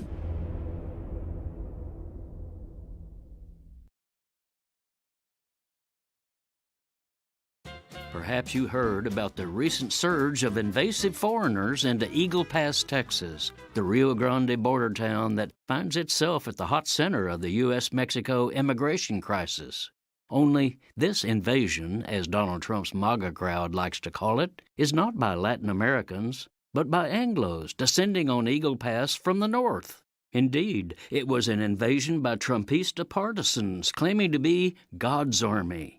Organized as a Christian nationalist crusade, they boasted that a mighty convoy of 700,000 trucks from all across the U.S. would be streaming toward Eagle Pass to, quote, take our border back. What a show of strength! But just when you think the whole country has gone full tilt bonkers, reality shows up. God's army actually consisted of about 20 trucks, a babbling rant by Sarah Palin, and a forlorn crowd of maybe 200 people. Seriously. Don't give up. Don't give up. What's true?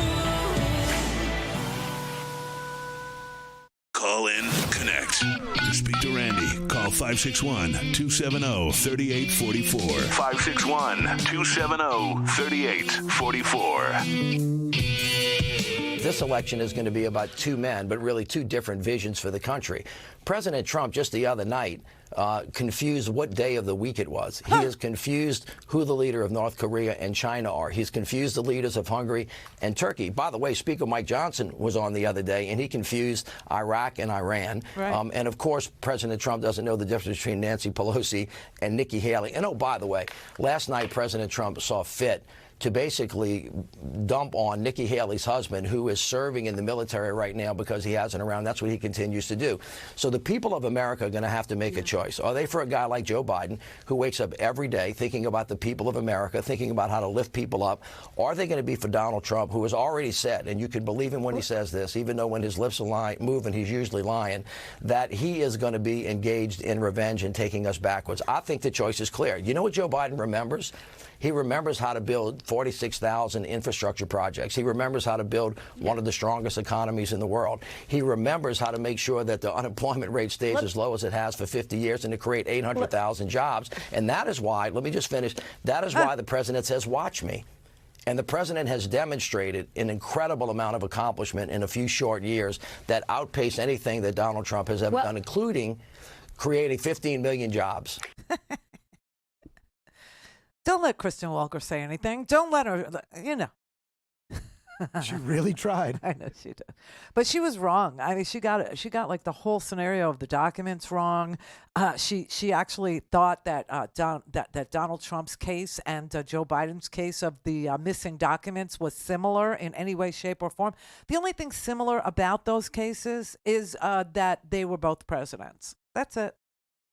Similarity ends right there. There is nothing to see with Joe Biden. Move along. He turned himself in. Staff found the documents. He called. He said, maybe you better. Mike Pence, too. Mike Pence had some documents, called, said, maybe you better come and see what it is. I didn't mean to, squirrel these away or spirit them away or whatever. Yes, in Mike Pence's case, it was spirit them away. Yes. Joe Biden was squirreled them away. Yes. And so come and get them and take them, and they're yours, and have them. And then, go ahead and investigate me, appoint a special counsel, and see if I did anything wrong. And if I did, I will certainly, enter into a plea bargain, I guess would have been the end. But honestly, this is not the same as some guy going, I don't have any stinking documents. And if I do have them, it's because they were planted. They were planted. It's deep state. It's a plot. Okay, I do have them, but they're mine. They're mine, mine, mine. Well, return them. No, they're mine. Now you're on trial. Now he's on trial. And Aileen Cannon over there in Port St. Lucie, where is she? In Fort Pierce, or, some, godforsaken place in Florida you never heard of, sitting there saying, let's release all the classified documents. Let's do that. Let's release them. If you think it will help in your defense, Donald, I'll release them. Because national security be damned, you must be president again. This is very sick and twisted, but that is what's going on in that courtroom. She already, delayed the trial. Trial is, supposed to start, in May of 2024, May 20th, I believe. Everything they do is going to be to delay. Everything. He wants this to happen never. And the only way that this happens never is if he's president again and makes all of it go away. Other than that, it will happen before the election. Then we'll be in the summertime, and they'll say, oh, too close to the election. It's just too close. You know how that goes. So it's now or never. The man is crazy, and he must, I don't want to say be stopped, but he's got to be held accountable for the crap he did. No? All right, Jahari in Michigan. Hey, Randy. I heard you talking about chicken wings. My girlfriend and I last night made chicken wings for the first time, and they were like the jumbo wings, and they were just delicious. They were awesome. Did you have to perform surgery upon them, or did they come disassembled? No, I went to a butcher shop actually. Oh, there you and go. Yep. I had them chop them down. See, I did not know, Jahari. I had never handled. I had never, made a wing. Okay, it's weird, but it's not anything I ever thought to make. And so, I mean, I was doing freaking orthopedic surgery there. Yeah, I mean, there were a couple that he missed, and I had to cut them down. And I was like, well, how do you do this most? And I remember what my mom always said about finding the ligament and cutting it. So that's what I did. And you know what else? It bleeds. Yeah. It's gross. It'll wash off. But, I mean, we did teriyaki, buffalo garlic, and honey sriracha. Oh. We reverse engineered some recipes that we've tasted at this one bar here in town that we go to. Great. Yeah. But as I was, just hearing you talk about the orange rapist from Saturday. The way I consumed that drivel was that every World War II soldier that died on Omaha Beach, that died in the Pacific Theater, and throughout Europe, died for nothing. That's how I consumed it. Yeah. Because if he's willing to give Russia free, I mean, if he's willing to give Russia free reign to tear through Europe because of some thinking this is NATO is some kind of a protection racket, they basically died for nothing. The Marshall Plan. Well, it's even worse nothing. than that, okay? Because you're talking about history and things my dad suffered for. Because my dad did not die in World War II. My dad came home. And, his soul was crushed, okay? So that's, another form of, being a walking dead person. But it would not just end there, Jahari. Then America would have no allies. It would be America alone. We turn our back on all of our allies. We turn our back on Europe. We turn our back on, Germany and France and the UK. And, forget it. There's nothing protecting us anymore from the next, world war, right? So, do you remember the movie Red Dawn from the 80s? Oh, I remember the title. I don't remember what it was about. If you Watch the beginning to that movie because it forecasts everything that's going down that Trump is advocating. Yes, because America it's not stood alone. clairvoyant. It's not clairvoyant. It is the actual fallout of what would happen if America turned its back on its allies and America was isolated, and America actually caved in to the isolationist wing in this country that thinks that we don't need to have allies. We don't need to sacrifice anything in order to keep ourselves safe. And it's just, you know, it's an age-old, 70-year-old question. Like, what would happen? And that's what those movies were made about. They're like, what would happen? And then, you know, you also have your, what if, you know, so-and-so used a nuclear weapon? Or those are the age-old questions. But America alone is not, never mind, not a good look. It's not safe. Now, you think about it. If we did have a war breakout, like a big one, okay, where would it be? It would be the Middle East, and it would be Europe. Who wins? Asia.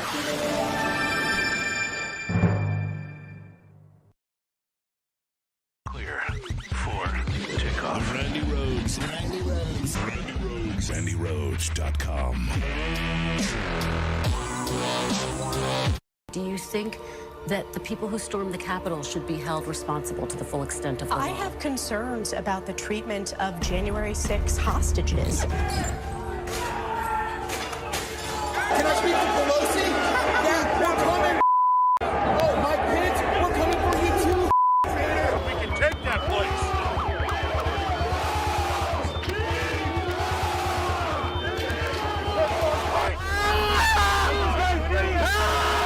An example needs to be made. Start making a list, put all those names down, and we start hunting them down one by one. They've got the gallows stood outside this Capitol building. It's time to start using them.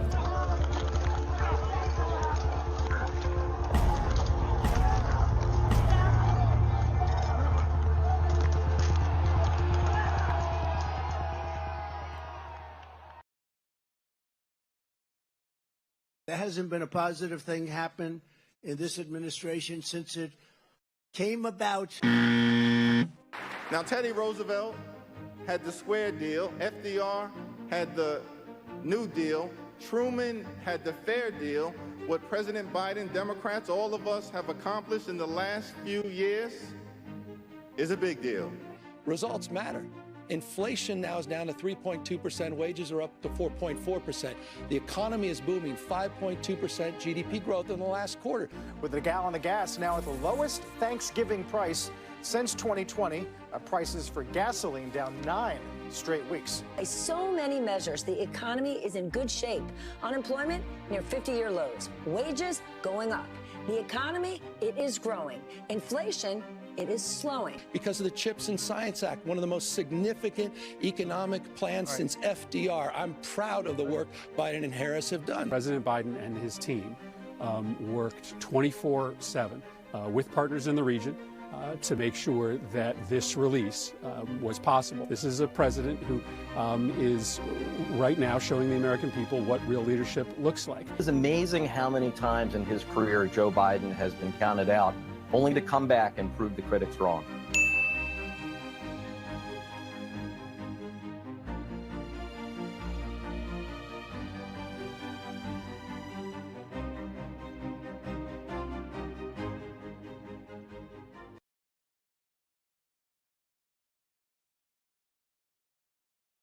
I got rid of Roe v. Wade. Well, should the woman be punished for having an abortion? There has to be some form of punishment. We will root out the radical left thugs that live like vermin. You would never abuse power as retribution against anybody. Trump wrote on social media, if you go after me, I'm coming after you. He says, you're not going to be a dictator, are you? I said, no, other than day one. I am your retribution.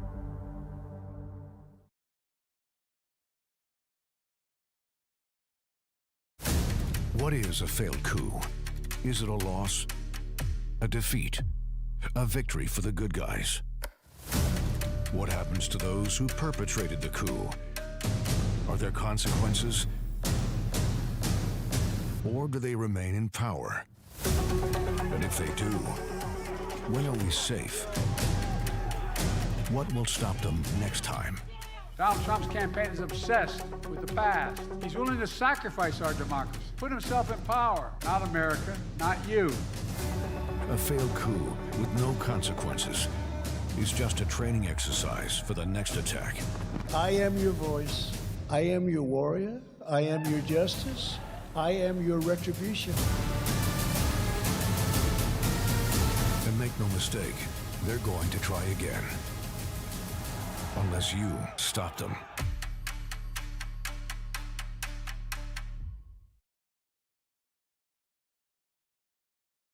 Whether you're listening to Leslie Marshall each Tuesday through Friday or Brad Bannon each Monday, you can hear them from 6 to 7 p.m. Eastern on the Progressive Voices Network.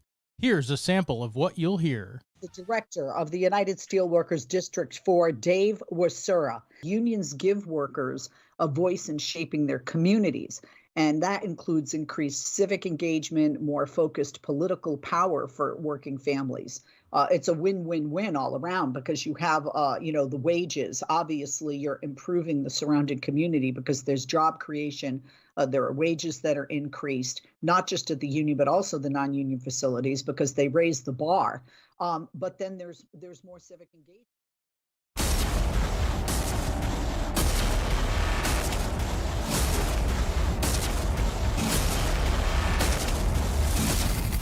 Fatality. This is the Randi Rhodes Show. To speak with Randi, dial 561-270-3844. That's 561-270-3844. All righty, everybody. 47 after. Rudy in Arizona. Thank you, you beautiful woman. Oh, God. I gotta tell you, every time I hear your mom say, I saw it on TV, I laugh out loud. I mean, thank you so much for, how lucky were you to have her for a mom, huh? That is not my mother. I don't want to burst your bubble. Oh! That is not No, my mother has what Joe Biden has, where Barbara Streisand was Barbara Stanwyck, like that. But she didn't. She didn't sound like that. That lady there, she was an actual caller. She actually called me up and was arguing with me that I was lying because she saw Donald Trump say something that was untrue, but she saw it on the TV. And if it happened on the TV, then it happened. I remember when your mom used to come on the show. Yeah, movies. It was great. Yeah. I love your mom. I've seen the clips of her on YouTube. Okay. Yeah, that's my mom. Yeah. Couple things.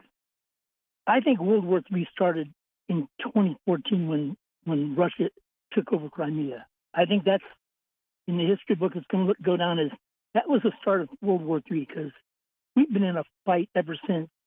And Russia's they call it hybrid warfare, and Donald Trump, and what's with these Republicans loving Russia so much?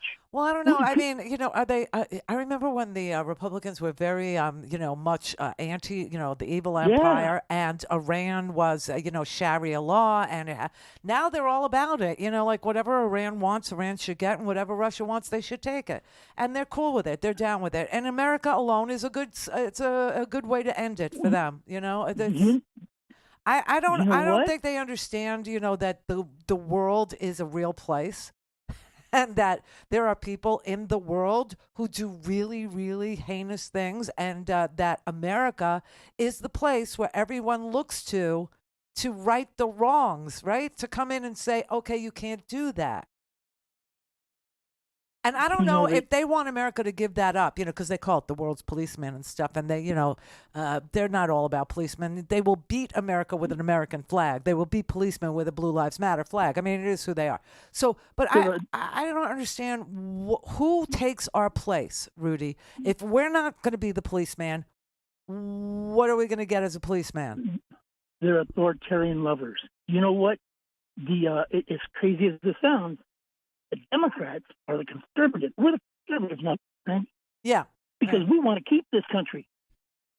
Well, it's because we actually believe in freedom. Okay, we do. We'll try anything that seems like it's advancing the cause of freedom. And sometimes, change is uncomfortable, as we all know. If I came to your house, Rudy, and I moved your lazy boy and I put it in another, you'd freak the hell out on me. You would just go crazy and say, I don't like this change, put it back. Okay, so sometimes change is unnerving, and sometimes it's difficult, and sometimes it makes you feel like you long for the way that the furniture was before I came along. And sometimes it's actually a mistake. I put the lazy boy in a room that it didn't belong. It was too big for the room. Could have been, mistake. But at least when we try things, we're trying them to advance the cause of freedom. When they try things, they're looking to take freedoms away from certain people.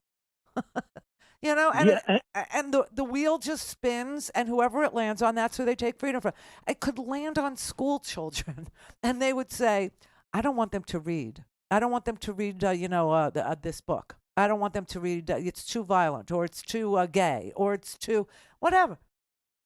They don't care. Mm-hmm. They just spin the wheel. Oh, it landed on women. Well, I want to, I want to take away their right to, design their own lives. I don't think they should have, full say over their entire lives. Especially the reproductive years. We want to have at it. After your reproductive years, go back to being invisible. We don't care. They'd take away your right to vote if they could. Yeah, that's another one, right? And it depends. Okay, so now the wheel spins. Let's see. It would be, black people who served their time in prison for nonviolent crimes. Now, so they can't vote. Or spin the wheel. Tell them vote on Wednesday. Randi, you rock. I love you, and you are beautiful. Oh God, you're insane. Thank you. Bye. Okay, go to the eye doctor. Clay in Mississippi. Randi, I just have to nominate you for an Oscar for your performance in your opening segment. Do you know why that was possible? And do you know why I knew that would play in Peoria? Because we had a shared experience. Do you see? And I used to be that's absolutely right. Shared experience. And like I we used to be have. so into pop culture. It was a thing. We were all listening to the same things. We were all watching the same things. Everybody saw, the last episode of, Who Killed JR. Everybody saw the last episode of MASH. And so you could riff off of it because you knew the whole audience was involved in it. That doesn't happen anymore. Right. Look, regarding Trump and Biden documents, yes. There's obviously a big difference because, as I understand it, the Biden, Pence, those documents were documents that they had in their possession while they were using those documents for official business. So for the most part, what we now know is that the documents Biden had were mostly his own notes. Yeah, right. Okay. Well, that's what I mean. Yeah, it's not Trump. Trump took a ton of documents out of after he left for no good reason. Right. He wasn't using those for anything. Right. That's right. And then he did and that's the difference. No, there's a lot of differences. And the other thing is he said he didn't do it. He lied about it to the FBI. True, yeah. He lied about it to a special prosecutor. Yeah. And then he accused them. He accused them of being criminals. He said, "Oh no, if you found documents because you planted them, because you're the deep state, okay?" And then he decided that wasn't going to work. So he said, "Oh yeah, no, I took them. They're mine." I mean that. Have you heard any Christians saying that Taylor Swift is the Antichrist? I haven't heard that yet. I'm waiting for it. Of course she is. Of course she is. Her lucky number is 13, Clay. How creepy can you get? Thanks, Randi. You're welcome. Seriously. All right. Josh in Wisconsin. Hey, Randi. I don't think you get enough credit for how hilarious you are. Oh, thanks. By the way, you are funny. You're entertaining. I've loved you for like 20 years. Oh, so you love me long time. Let me just tell you, for people who love long time, Jon Stewart's back tonight on Comedy Central, 11 o'clock. Oh, I can't wait. Yeah. I'm so excited. I was a little bit worried about the overtime thing because Colbert was supposed to have a whole thing and he was going to be on it, and I couldn't watch it because it was bumped 2 hours later than it was supposed to be. So right. That is annoying. But anyway, so the reason I called, two reasons really. One, the Pennsylvania thing. It's a stupid vampire joke, and I'm your source for all vampire-related humor. Transylvania. You're talking about Vlad anyway, and you're talking about Romania. He's talking about it's an anti-trans joke. He's just talking about making it into Transylvania. No. Yes, that's how stupid that is. Oh, anyway, my God. That's the first thing. Second thing is, seriously, I do not care at all about football, but I did watch the last 10 minutes of the game, and I was very focused and very entertained. But I would never, ever, ever watch football again, other than just Taylor Swift being there. But, like, I was checking the Taylor Swift trackers in the morning to make sure that she got out of Tokyo. I was really, really worried about that. I didn't think she was going to make the game, and it occurred to me that the more popular she gets, even if she's not being political, she's being tracked. Like, they had her planes, they knew her landing times, they knew all this stuff. Like, so if Megan decides to go crazy, if something happens to that girl, we riot. So, she actually did ask for people to turn off the flight tracker, because the flight tracker tracks everything in the air, and, it is possible to ID her plane by its tail number. And some of us geeks, and freaks that really like aviation, we know about that. But she asked them to please turn off the flight tracker for her. But, look, it was never a thing that she would make it because, in Tokyo, like right now, it's 4:56, but it's 4:56 tomorrow in the morning. See, so she actually could gain a day by coming this way. So it really wasn't even tight. This was all, this was just contrived by, lunatic, fringy people who love her. And that's fine. That's fine. But you are putting her in harm's way when you do that. You are. 100%. And this was her 13th Super Bowl, her 13th game that she showed up to, right? Oh, really? Was it? I know. Oh. And Super Bowl 58, what is that? That's 13. 5-8. 5-8. Yes, it is. 5 plus 8 is 13. And yes, that's her creepy lucky number. Yeah. Yeah, so I was very focused on it. I never would care before, but I am all about her right now. That's great. And have you seen the folklore thing on, I think, Netflix? Yes, I think I mentioned. She almost died. Oh, my God. But if you've seen Miss Americana and I think just Miss Americana, there's that whole video talking to her dad, and she wasn't really all that political to begin with, but that's, she came into it because Marsha Blackburn was against the Defense of Women Act, right? And she was being stalked, and that's why she became political, and that's why she had to speak out. Right. So, I mean, she's been consistent in this. She's not even trying to be political. She's just trying to save herself from being, attacked by the public. She's just trying to remain free. She's just trying to remain unstalked and unmolested and unkilled. That's all. That's what she was talking to her dad about in Miss Americana, okay? And she did, I believe the deep state left a little hole in the folklore roof, the folklore house roof, and they tried to hurt her. I do. I think that happened.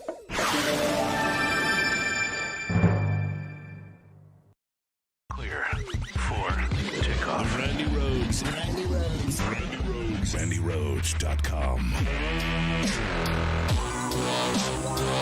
911, what's your emergency? America's healthcare system is broken, and people are dying.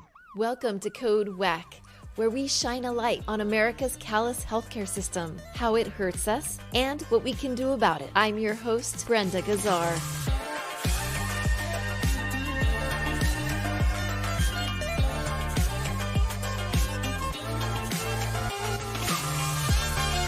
This time on Code WACK, more than 3,000 people died of drug overdoses in Los Angeles County alone in 2022. And last October, Hollywood actor Matthew Perry of Friends fame became one of the latest overdose victims when he accidentally died of acute effects of ketamine at his Los Angeles home. Perry's story reminds us that no one is immune to drug overdoses. But who is most vulnerable in LA County, and what can be done about it? To find out, we spoke to Nyabinghi Kuti, director of the LA Harm Reduction Network, which aims to expand and enhance access to substance use disorder treatment for LA County and especially Skid Row. So you've said in the past that Black residents on Skid Row are facing a humanitarian crisis related to substance use disorder. What are you seeing and hearing from these residents?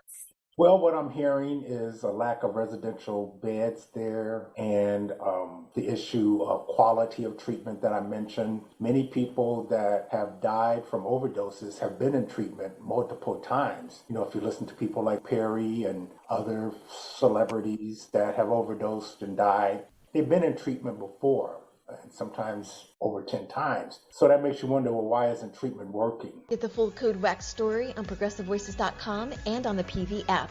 Catch all our episodes by subscribing to Code WACK wherever you find your podcasts.